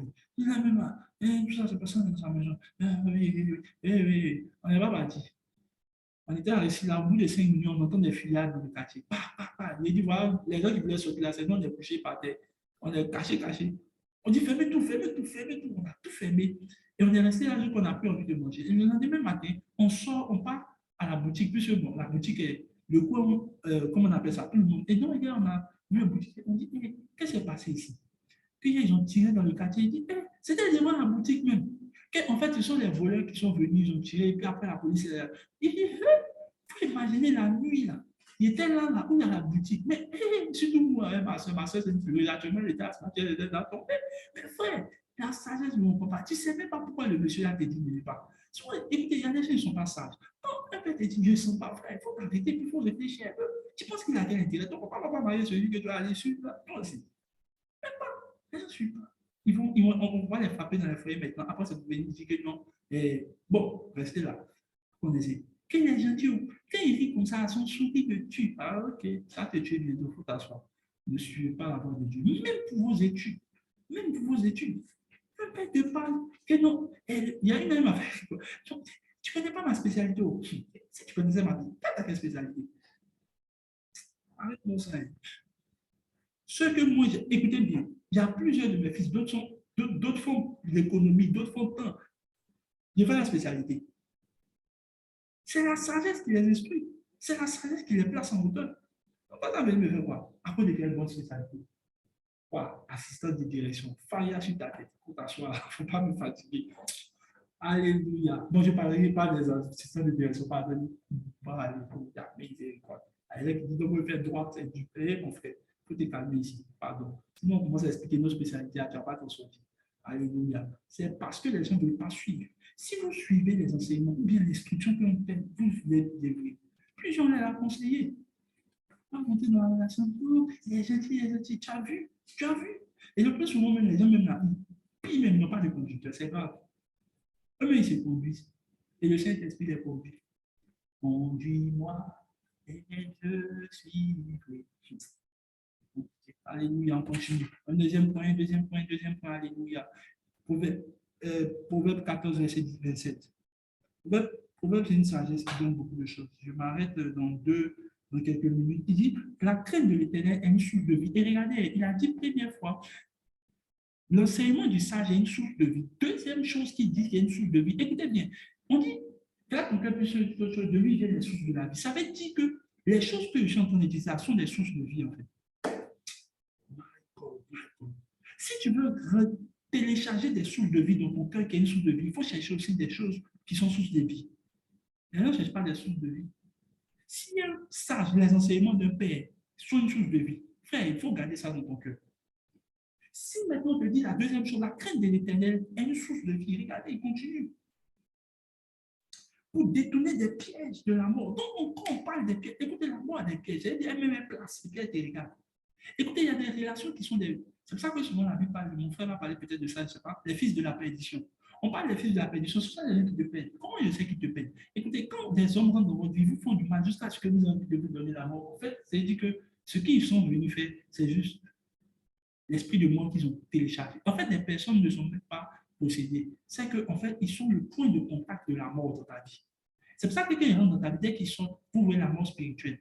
Vous ne se retrouvez plus, ou bien vous ne retrouvez plus physiquement, ou bien vous n'êtes plus beau à la vie. Ça veut dire qu'il vient de enlever la vie dans ta il vient d'enlever la source de vie dans ton cœur. Mais pour toi qui es dans ce jour, tu es préservé. Si tu as été victime de cela, tu es restauré dans le nom puissant de Jésus. Alors je termine, et ce dernier point, il regarde, il dit la crainte de l'Éternel. Donc il faut craindre Dieu. Et craindre Dieu, c'est important. Écoutez-moi, je ne cherche plus les gens qui parlent en mauvais, qui font tomber les gens qui prophétisent. Je cherche les gens qui craignent Dieu. Parce que les gens peuvent parler, l'homme peut prophétiser, et puis être des pécheurs, des pudiques, peuvent faire n'importe quoi. Chercher la crainte de Dieu, elle est une source de vie. Alléluia. Ésaïe 9, verset 2. Et je termine par là. Il dit qu'une grande lumière s'est levée sur cette nation qui partait, qui marchait sur le chemin de la mort. Isaïe 9, verset 2, vous pouvez prendre l'Église 8, verset 8 à 10. Puis il parle de la mort, où il dit que la lumière est venue pour l'éveil. Donc la lumière, c'est quoi? C'est la révélation des Écritures. Donc quelqu'un qui passe son temps à lire quotidiennement, pas seulement étudier, et pas seulement étudier, qui passe à laisser la parole de Dieu trancher son cœur, il lit une lumière, va commencer à illuminer sa vie, ça va le conduire. Alléluia. Dieu dit clairement, ne vous mettez pas sur un juge étranger. Quelle est la lumière? Il a dit non, tu es païen. Toi, tu dis non, bon, ça dépend des cas. Sinon, toi, ton païen, lui, il est bien, c'est les païens bien, les nouveaux modèles de païen, ok. Tu es plus intelligent que la parole de Dieu, tu verras bien. Alléluia. Il faut écouter les instructions. La lumière de la parole de Dieu vient vous éclairer, elle vient vous lever de la mort. Alléluia. Écoutez, ce n'est pas parce que je suis trop chrétien que vous, trop spirituel. C'est parce que je prends trop la parole de Dieu au sérieux que ma vie est conduite. Donc, ça veut dire que s'il y aura une instruction de Dieu, je suis dans le problème. Suivez ces 4 conseils que je peux vous donner. Il dit, maintenant, la troisième chose, c'est la mort elle-même qui est un conseiller. Ecclésiaste 8, verset 8 à 10. Il dit plutôt que la mort, on sait tous que, vous savez, remarquez, la dernière fois, moi, mon frère, on s'est assis, pendant toute une journée, on a parlé de cela. Écoutez, on dit, mon frère, la mort est bizarre. C'est vrai, on a vu des gens qu'on a dit, tiens, lui, tu parles, tu dis, mais il est mort. Ça te fait réfléchir. La mort est la seule chose qui peut envoyer quelqu'un à la réflexion. Bon, il n'y a pas dit la seule, lui, il est seul. Lui, des choses qu'il peut envoyer. Il dit, bon, il a même dit, mais la chose extrême, suprême, qui envoie tout le monde à la réflexion.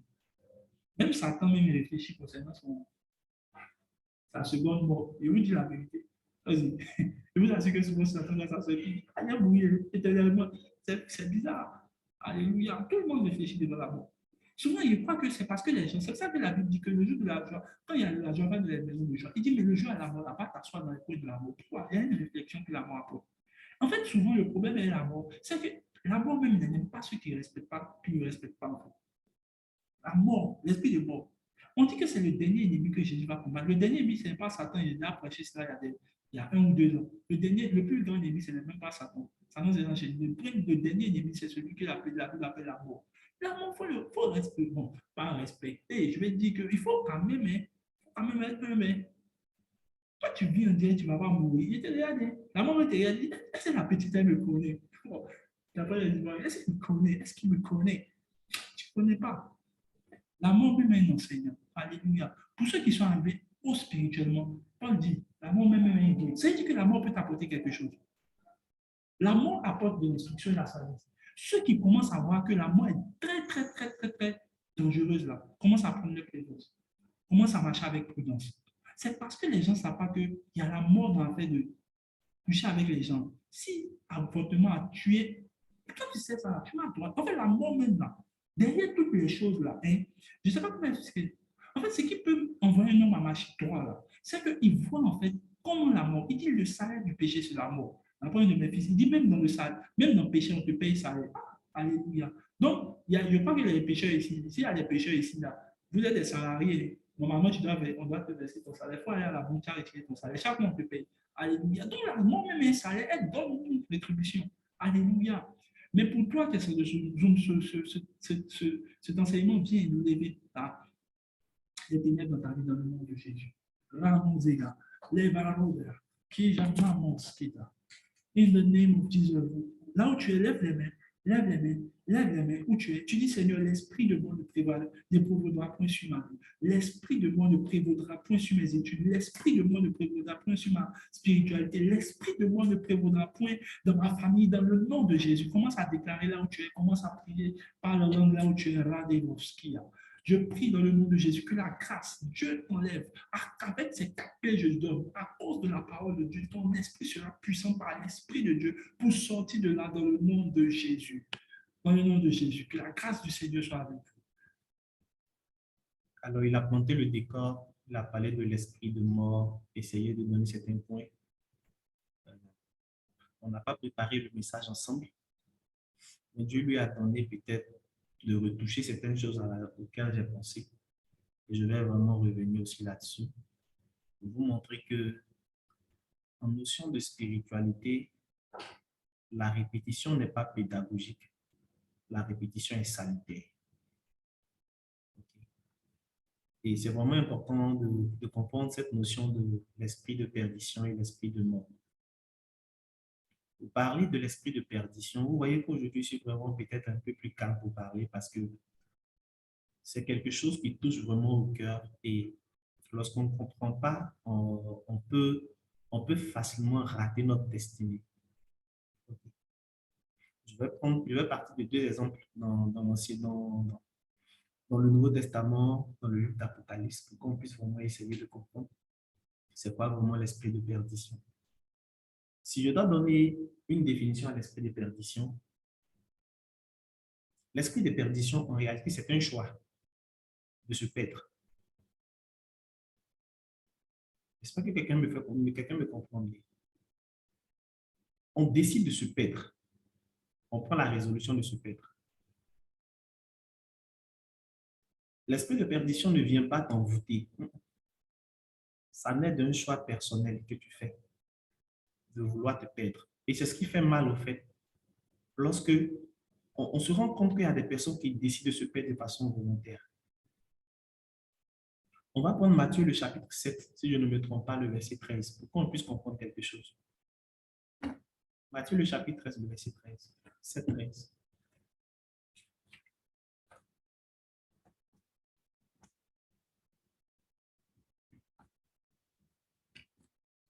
D'accord, vous pouvez afficher. Ou bien, bon, je vais prendre Matthieu le chapitre 13. Matthieu le chapitre 7, le verset 13.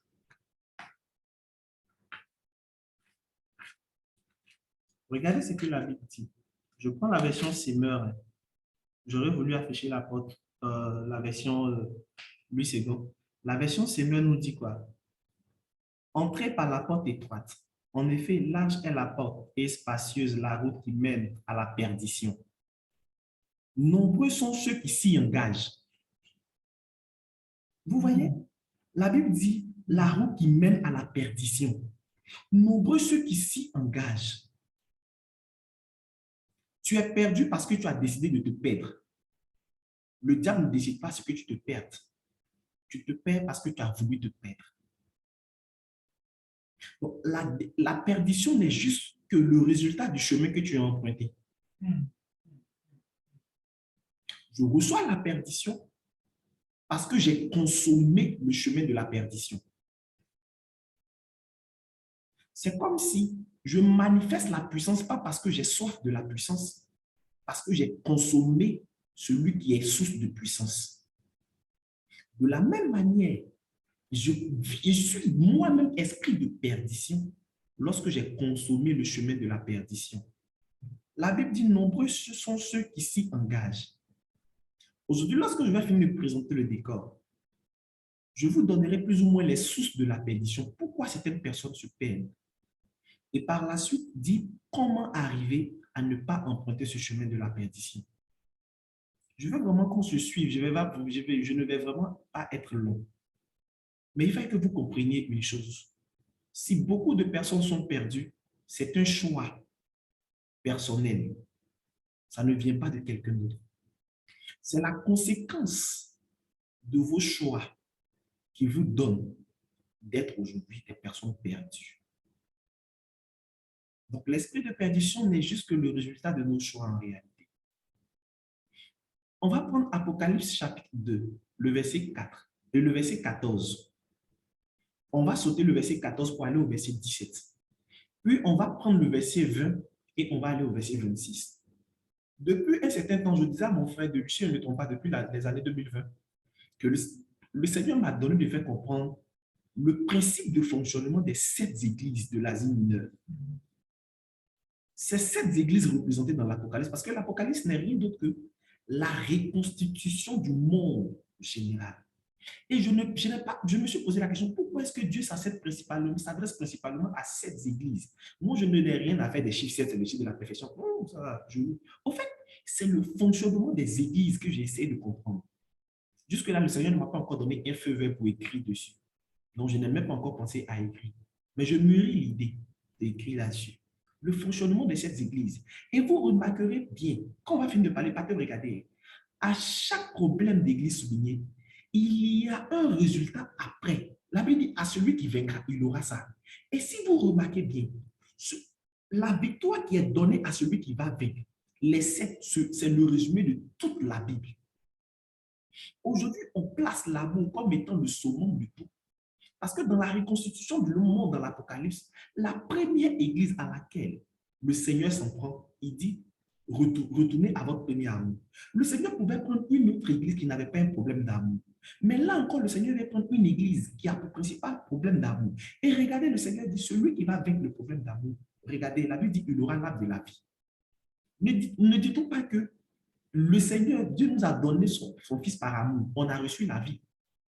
Vous voyez, en fait, les 7 églises de l'Asie mineure nous enseignent beaucoup de choses. Allons-y, Apocalypse chapitre 2, le verset 14. J'ai essayé de parler, de faire un bavardage pour qu'on puisse se préparer sur le verset. Bon, Apocalypse, le chapitre 2, le verset 14, qu'est-ce que ça nous dit? On va ensemble comprendre quelque chose. Apocalypse, le chapitre 2, le verset 14, la Bible dit que j'ai pourtant quelque reproche à te faire.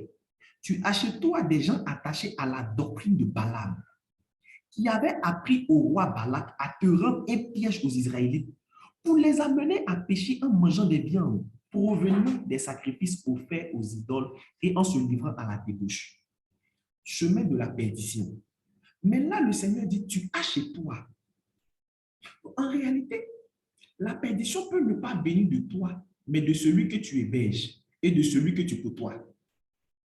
L'esprit de perdition peut ne pas venir de toi, mais ça peut venir de celui que tu héberges et de celui que tu nourris. Il dit, tu as chez toi des personnes. Donc, c'est comme toi, tu peux être responsable de la perdition de quelqu'un. Est-ce que quelqu'un me comprend? Et ça fait déjà un. Et regardez, la Bible dit, à celui qui a des oreilles, écoute ce que l'Esprit dit aux églises. Au vainqueur, je donnerai de la manne cachée et une pierre blanche. Ça, je peux peut-être expliquer c'est quoi la manne cachée et la pierre blanche. Ça symbolise quoi en réalité? La Bible dit que lorsqu'on va vers le chemin, la route étroite, on mène vers le Seigneur. Donc, vous comprenez un peu pourquoi cette victoire ici. On aura prochainement le temps d'expliquer la manne cachée, la pierre blanche. Allons-y au verset 20. Là encore, le Seigneur fait une reproche à une autre église. Il dit, pourtant, j'ai une reproche à te faire. Tu laisses cette femme, cette Jézabel, qui se dit prophétesse, égarer mes serviteurs. Égarer mes serviteurs. Donc, l'esprit de perdition peut ne pas encore être là, moi. Mais ce que je laisse nourrir mes brebis. C'est pourquoi Dieu n'avait pas voulu laisser d'autres personnes nourrir ses brebis. Il a voulu envoyer son Fils Jésus. Donc, c'est pourquoi quand mon frère dit de suite que l'esprit de perdition vient de celui que tu écoutes, vous comprenez là que le fait de laisser Jézabel prêcher donnait à ceux qui l'écoutaient se perdre. Maintenant, de façon sommaire, on a défini plus ou moins l'esprit de perdition. Les fils de perdition en Christ, ce sont les personnes comme Jézabel, des personnes qui sont capables d'emmener d'autres personnes à la perdition. C'est-à-dire eux là, ils sont caractérisés par la perdition. Eux, leur personne là, c'est la perdition. Mais quelqu'un devient fils de perdition lorsqu'il a consommé le chemin de la perdition et qu'il était en collaboration avec l'esprit de perdition. Je prie que vous ne soyez pas des personnes de perdition, mais vous soyez des personnes qui amènent des personnes à la vie. Parce que tu peux être une source de perdition lorsque tu consommes le chemin qui mène vers la perdition. Parce que lorsque tu finis de consommer le chemin qui mène vers la perdition, tu es en fusion avec celui qui t'a donné de te perdre. Donc toi-même, tu deviens acteur de la perdition, comme Jézabel. Est-ce que quelqu'un me suit? J'espère que ça va. Alors, les sources de perdition. La première source de perdition qui m'a donné vraiment de réfléchir se trouve dans le livre d'Ésaïe 30. Ésaïe 30 nous dit une chose vraiment très très claire. Qu'est-ce qu'Ésaïe 30 nous dit? Ésaïe 30, le verset 1 jusqu'au verset 2. Malheur aux fils rebelles, déclare l'Éternel, qui forment des projets où je n'ai pas de part, qui concluent des traités contre ma volonté, pour ajouter ainsi un péché à un autre. Ils s'en vont en Égypte sans m'avoir consulté, pour se mettre en sécurité auprès du Pharaon et pour chercher refuge à l'ombre de l'Égypte. Le truc, c'est que quoi? La Bible dit, ils s'en vont en Égypte sans m'avoir consulté pour se mettre en sécurité. Soulignez bien le mot sécurité. Et allons-y dans le livre de Proverbes.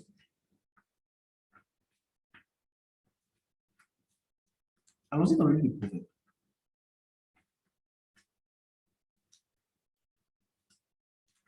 Proverbes, le chapitre 1, le verset 32. Proverbe, le chapitre 1, le verset 32 nous dit, car la présomption des gens est inexpérimentée causera leur mort. Et l'assurance des insensés les perdra. La Bible dit, l'assurance des insensés va les perdre. C'est-à-dire quoi? La première source de perdition, c'est lorsque toutes tes prises de décision ne sont pas fondées sur le Christ et que tu ne consultes pas Christ pour prendre tes décisions. Celui que tu écoutes, est-ce que Christ t'a donné son accréditation pour que tu écoutes une telle personne? Beaucoup d'entre vous vous perdez parce que vous êtes devenu responsable de votre vie. Une vie même qui ne vaut pas la peine d'être vécue parce que celui qui vous donne de vivre n'est pas l'acteur de votre vie. Une vie qui ne vaut pas la peine d'être vécue parce que lorsqu'on soustrait Christ de votre vie ne se résume à rien. Et vous prenez trop de décisions sans consulter Dieu. Vous prenez des décisions. La Bible dit celui qui prend des décisions sans le consulter, il accumule péché sur péché. Et il prend Égypte pour la sécurité. Mais regardez la sécurité dont tu prends. Proverbe nous dit que l'assurance des insensés les perdra. Là où tu penses avoir la sécurité, tu seras en train de te perdre. Parce que la sécurité, tu la définis en fonction de toi, tu ne la définis pas en fonction de Christ. Si Christ n'est pas la définition de ta sécurité sera source de péché et ce péché va te faire perdre. Combien d'entre vous, vous prenez des résolutions en consultant Dieu? Et c'est déplorable de voir aujourd'hui des enfants de Dieu qui se lèvent, qui prennent des décisions sans même parler à Dieu. De sa présence. Vous n'avez rien à faire. Et quand rien ne va, c'est là que vous vous souvenez qu'il existe un Dieu. Écoutez-moi bien. Si Dieu n'est pas l'alpha de vos problèmes, il ne sera jamais l'oméga de vos problèmes. Avant qu'il ne soit oméga, il lui faut être l'alpha. Tu ne le places pas comme alpha, ne t'attends pas à ce qu'il soit oméga. Vous prenez des décisions sans consulter Dieu. C'est pourquoi vous vous perdez. Est-ce que quelqu'un me comprend? C'est pourquoi vous vous perdez. La première source de perdition, c'est celui qui a la source de tes résolutions. C'est celui qui a la source de tes perditions. Quand tu te lèves pour aller chercher un travail, tu te lèves pour aller chercher du boulot, tu te lèves pour aller choisir telle formation d'études, c'est sur quelle base tu vas? Tu as trouvé que tu as fait un mauvais choix, tu t'es perdu dans tes choix. Parce qu'à la base, tu as écouté ton père, ta mère pour aller à l'école. Tu as écouté ton père et ta mère pour faire ton choix de mariage. Tu as écouté tes frères et tes sœurs pour choisir ton homme, pour choisir ta femme. Tu n'as pas choisi écouter la volonté de Dieu. Misérables que nous sommes toutes les fois où nous prenons nos décisions sur nous-mêmes. Et regardez le résultat de nos choix. On se paie chaque jour parce que Dieu n'est pas à la source de ce que nous faisons. Je vous assure, je parle et puis limite, j'ai des larmes aux yeux, sincèrement. Parce que ça me fait mal. Lorsque je vois des personnes qui étaient capables de seulement dire, Seigneur, me voici. Qu'est-ce que tu penses de cette décision? Mais qui ont préféré se jouer les gros dos. Depuis, tu as eu une seule révélation. Depuis, tu as pu parler en langue. Ton parler en langue là même là. En vrai même là, je doute que ça soit du Saint-Esprit. Ce n'est pas tout parler en langue qui est inspiré du Saint-Esprit. Le parler en langue, c'est aussi un don qui peut se manifester en dehors du Saint-Esprit. C'est pourquoi Jésus dit, vous avez guéri les malades, je ne vous ai point connu. Or, on est connu parce que l'identité qui nous donne d'être reconnu, c'est la personne du Saint-Esprit. Donc, si Jésus me dit, j'ai chassé des démons qui ne m'ont pas connu, c'est qu'il veut dire que le point de reconnaissance n'est pas présent dans ma vie. Vous voyez? Et ça me fait mal de voir des personnes aujourd'hui qui vivent sans prendre des décisions avec Dieu. Si jusqu'au jour d'aujourd'hui, tu as pris des décisions sans consulter Dieu, je te demande une chose. Repends-toi, demande pardon à Dieu et que toutes ces choses cessent à partir d'aujourd'hui. J'ai dit la dernière fois qu'il m'arrive de déposer mes habits pour le dimanche et de prier c'est quel habit je dois porter pour aller à l'église. Parce que je veux être sûr que dans tout ce que je fais, ça ne vient pas de moi, que ça vient de Dieu. Et je riais pour dire, même lorsque vous me voyez rire, ce n'est pas parce que j'ai envie de rire, c'est parce que l'esprit qui est en moi a envie de rire que je veux rire. C'est tout. Donc, si vous me voyez être sérieux aujourd'hui à ce Zoom en train de prêcher avec un tel calme, ce n'est pas que j'ai envie de faire, mais c'est parce que l'esprit qui est en moi veut que ça soit comme ça, que je suis en train d'obéir à Dieu. Deuxième des choses, on va prendre 1 Timothée, le chapitre 1, le verset 18. Ça, c'est Paul qui parlait à Timothée.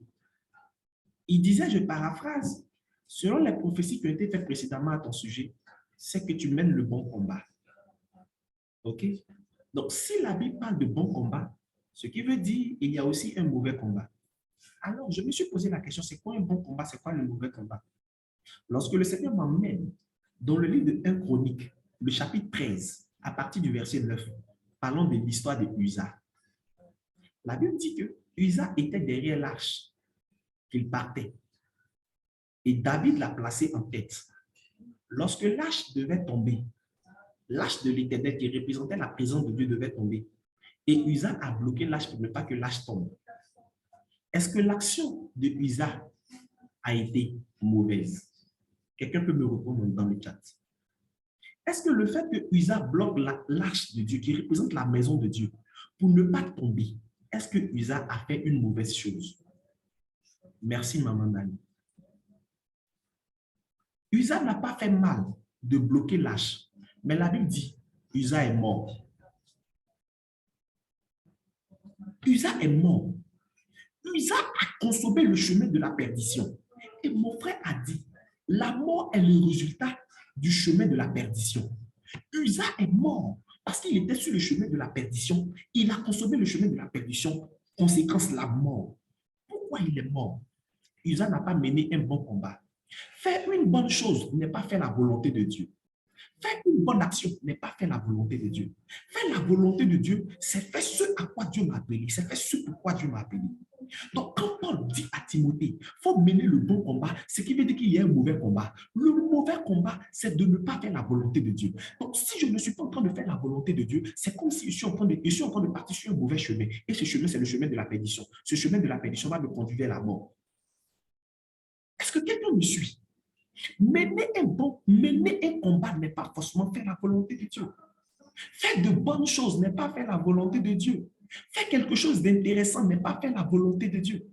Faire la volonté de Dieu n'est pas faire quelque chose qui est bon. Faire la volonté de Dieu, c'est faire ce que Dieu veut à l'instant T. C'est pourquoi moi j'ai donné une définition à l'obéissance. Je disais qu'une obéissance partielle n'est plus une obéissance, c'est une désobéissance. Regardez, Dieu dit à Abraham, quitte ton pays. Il n'a pas dit quitter. Il va avec Lot. Toutes les fois où Abraham était avec Lot, il n'a pas vu le pays promis. Abraham n'était pas encore sur le bon chemin. C'était un chemin de la perdition parce qu'il n'avait pas vu le pays. Mais la Bible dit, le jour où il s'est séparé de Lot, Dieu lui montre le chemin, Dieu lui montre le pays. Pourquoi? L'obéissance d'Abraham était partielle. L'obéissance d'Abraham n'était pas totale. Est-ce qu'Abraham n'a pas quitté? Il a quitté. Mais est-ce que c'était le bon combat? Non, il n'avait pas fait le bon combat. Exactement. Donc, le truc, c'est que beaucoup d'entre vous, vous pensez mener de bonnes actions, mais l'action n'est pas glorifiable devant Dieu. Ce n'est pas une bonne action devant Dieu. Il est important, voire primordial, de chercher ce à quoi Dieu nous a appelés pour ne pas être hors du chemin. Il est important de savoir ce à quoi Dieu nous a appelés pour ne pas être sur le chemin de la perdition. Parce que si je ne suis pas en train de faire ce pourquoi Dieu m'a appelé, c'est que je suis en train de faire ce pourquoi Dieu ne m'a pas appelé. Et ce pourquoi Dieu ne m'a pas appelé, c'est le chemin de la perdition. Tout simple. Tout simple. Tout simple. Est-ce que quelqu'un est en train de me comprendre? Est-ce que quelqu'un sait ce que je suis en train de dire? Donc, même quand tu donnes de l'argent à quelqu'un, c'est bien, mais est-ce que c'est la volonté de Dieu? Dis souvent non à une chose, c'est aussi la volonté de Dieu. Oui.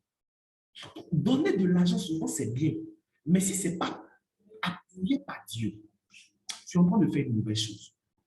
Sincèrement, sincèrement, chaque jour que moi, je dois aller prendre un déjeuner avec mon frère, même jusqu'au jour d'aujourd'hui, on s'assoit, on demande, attends, mais qu'est-ce qu'on doit manger? Et toi, tu es là, hey, est-ce que ça va, monsieur, on mange là? Est-ce que ça va plaire à Dieu?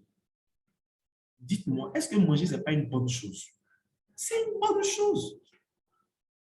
Bien, bien, manger un bon gaba, ce n'est pas mauvais.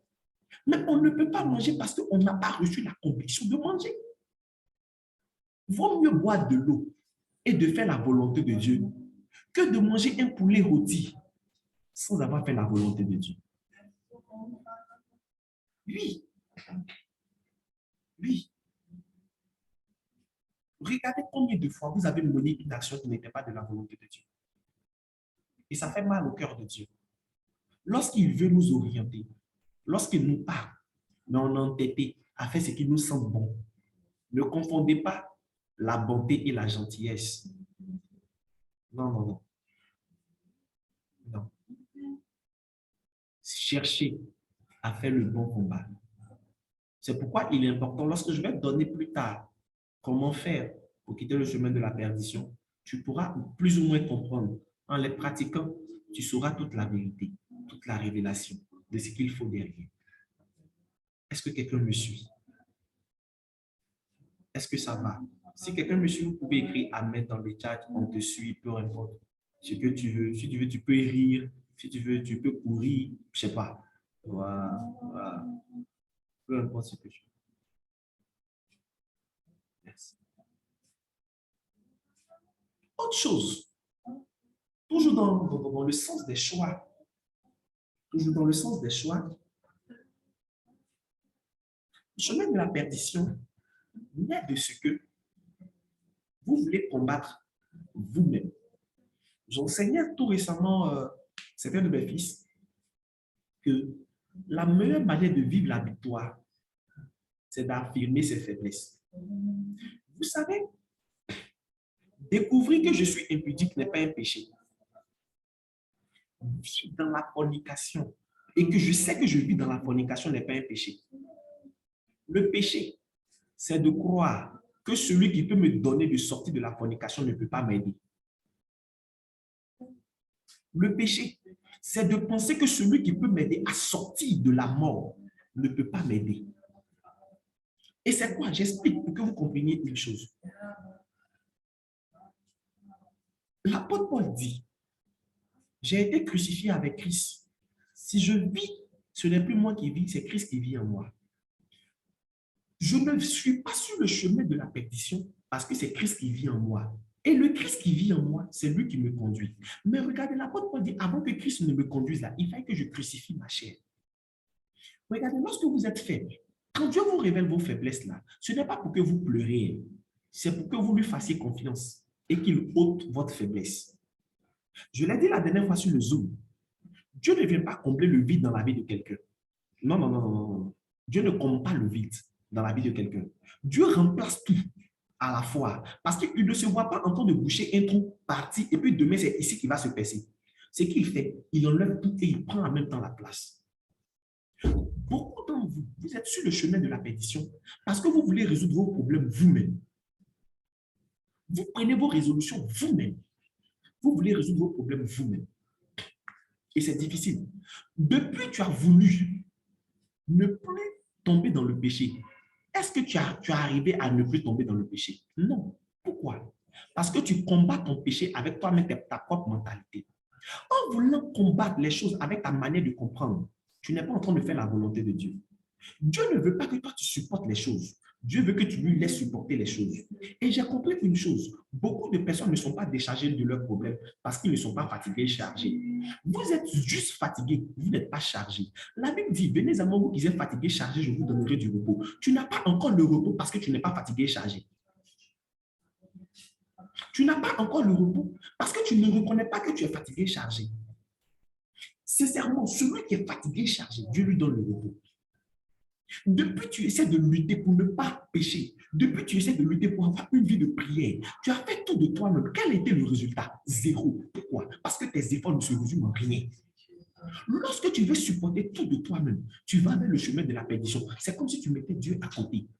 La chose à faire, c'est de reconnaître que tu es faible. Paul Paul pouvait dire, je me glorifie dans mes faiblesses parce que c'est là que la puissance de Dieu se manifeste pleinement.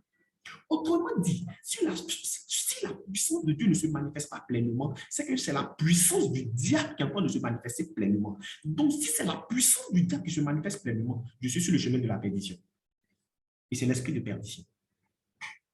Est-ce que quelqu'un me suit? Est-ce que quelqu'un me comprend? Est-ce que quelqu'un comprend ce que je suis en train de dire? Seigneur, ta grâce.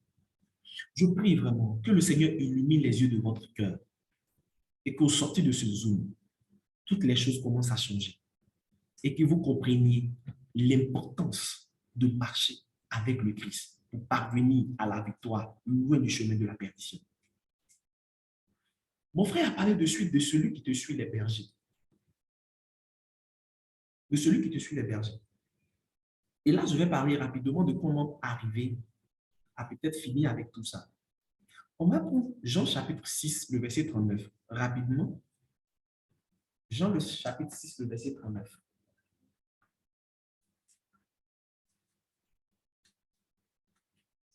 Jean le chapitre 6, le verset 39. La Bible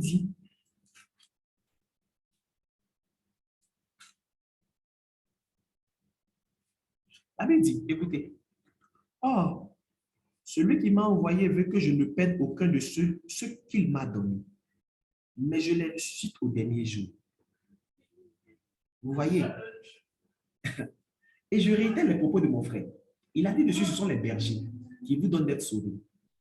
Regardez, chaque berger est mandaté par celui qui l'envoie. Je vais venir un peu plus. Chaque berger, Jésus dit ici que je suis venu pour ne pas qu'un d'eux se perde.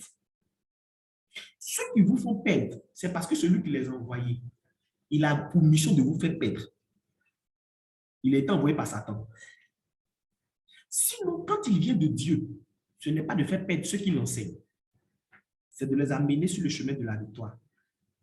Donc, certains se perdent parce que celui qui t'enseigne a pour mission de te perdre. Ce n'est pas Dieu qui l'envoie. Parce que Dieu envoie, quand Dieu envoie un serviteur, c'est dans le but d'envoyer ceux qui sont avec lui à ne pas se perdre.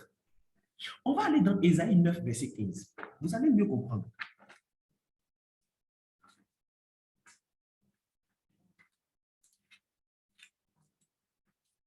Ésaïe 9, verset 15 nous dit quoi? Les guides de ce peuple, les gars, et ceux qui sont guidés sont conduits à la ruine. La Bible dit, les guides de ce peuple, les gars, et ceux qui sont guidés sont conduits à la ruine. Tu es conduit à la ruine parce que celui qui te conduit a été amené par quelqu'un d'autre qui est Dieu. Et son but, c'est d'égarer.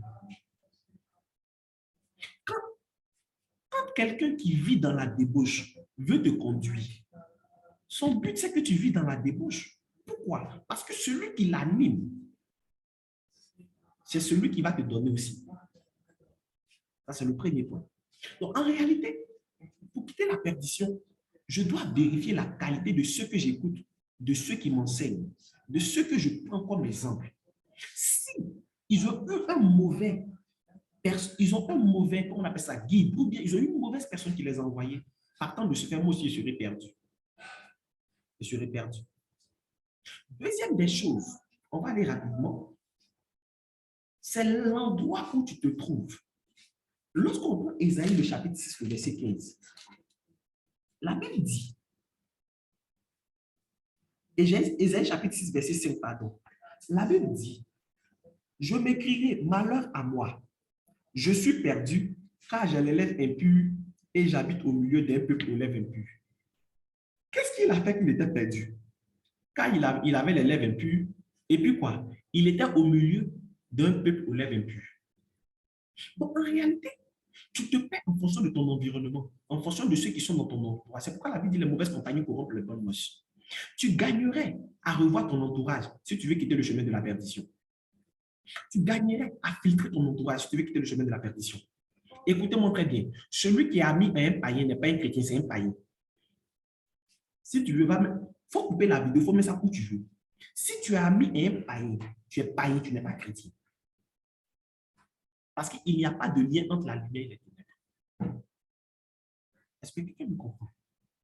Autrement dit, vous qui avez les amis païens, la probabilité que vous sortez du chemin de la perdition est très faible. Envoyez-moi où vous voulez. Convoquez-moi où vous voulez. Jésus dit, je ne vous appelle plus serviteur parce que le serviteur ne sait pas ce que fait son maître, mais je vous appelle maintenant mes amis parce que je vous ai montré les choses de mon Père. On parvient à être amis lorsqu'on partage le même Dieu. Vous pouvez avoir des camarades païens, mais pas amis païens. Vous pouvez avoir des camarades païens, mais pas amis païens. Parce que l'amitié fait notion à l'âme, partager une même âme, partager une même pensée, partager un même but. Ton entourage me donne de savoir si tu es sur le chemin de la perdition ou tu es sur le chemin de la victoire ou sur le chemin de la vie. Donc, tu n'arrives pas à avancer dans ta vie parce que ceux qui te conseillent, sont purement mondains. Purement mondains. Donne-moi le niveau de tes amis. Je ne marche pas avec n'importe qui. Je peux causer avec un camarade païen, mais pas d'amis païens dans ma vie. Ce n'est pas possible. Pas d'amis païens. Parce qu'on ne partage pas la même pensée. Le démoniaque, la Bible dit qu'il voit Jésus et puis il dit, qu'est-ce qu'il y a entre toi et moi? Pourquoi? Parce qu'il était d'un autre monde. Mais lorsqu'il a chassé les démons, lui et Jésus sont devenus un. Parce que Jésus a chassé les démons, il est devenu vide et il a rechargé d'une autre pensée. Vous qui avez les amis païens, partez vous asseoir, enlevez-les de vos listes. Il y a l'une de mes filles qui a commencé à avoir de mauvaises fréquentations. Ça lui a coûté beaucoup de choses. Et Dieu merci, elle a compris. Elle a commencé à filtrer ses amis. Elle a commencé à filtrer ses amis. On va terminer par ce dernier point. Dans le livre de Marc chapitre 6 et Marc chapitre 8, le verset 35, et aussi le livre de 2 Corinthiens. Pourquoi est-ce qu'on parle du cœur lorsqu'on parle de la perdition? Parce qu'en réalité, la perdition a un lien avec le cœur. Parce que la perdition est fonction de là où est orienté ton cœur. Si ton cœur est orienté vers les esprits de plage, c'est Mami Ouattara que tu allais rencontrer là-bas, c'est la sirène des autres que tu allais rencontrer. Aïe! Si ton cœur est orienté vers les maquis, c'est ce qui se passe là-bas, tu vas aller là-bas. Si ton cœur est orienté vers l'alcool, tu es inivré, ce sont les cannibaux qui vont t'accueillir. Donc en réalité, là où tu te destines, ça dépend de là où ton cœur est orienté. C'est pourquoi on dit le cœur est le source, comment on appelle ça? Est la source, le conducteur en réalité de tout. Marc chapitre 8, le verset 35. Et c'est sur ça que je vais m'arrêter.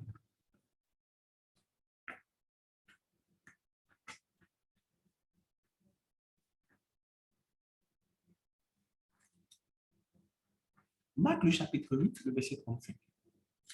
La Bible nous dit quoi? La Bible dit en effet, celui qui est préoccupé à sauver sa vie la perdra. Ça, c'est quand tu raisonnes toi-même de comment. Ça, c'est ce que j'ai dit. Quand tu penses toi-même gérer les choses de par toi-même, tu penses sauver ta vie en arrangeant ta vie de prière. Mais regarde ce qu'il avait dit. Mais celui qui perdra sa vie à cause de moi et de l'évangile la retrouvera. À cause de moi et de l'évangile. C'est-à-dire celui qui tourne son cœur vers le Christ et vers l'évangile aura une vie sauve. Maintenant, allons-y dans le livre de 2 Corinthiens. La dernière fois, on l'avait lu. Aujourd'hui, on va lire. 2 Corinthiens, le chapitre 3.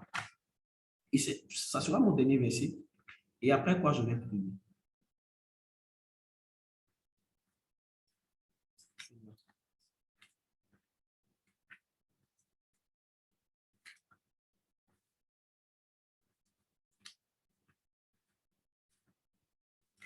De Corinthiens, le chapitre 3,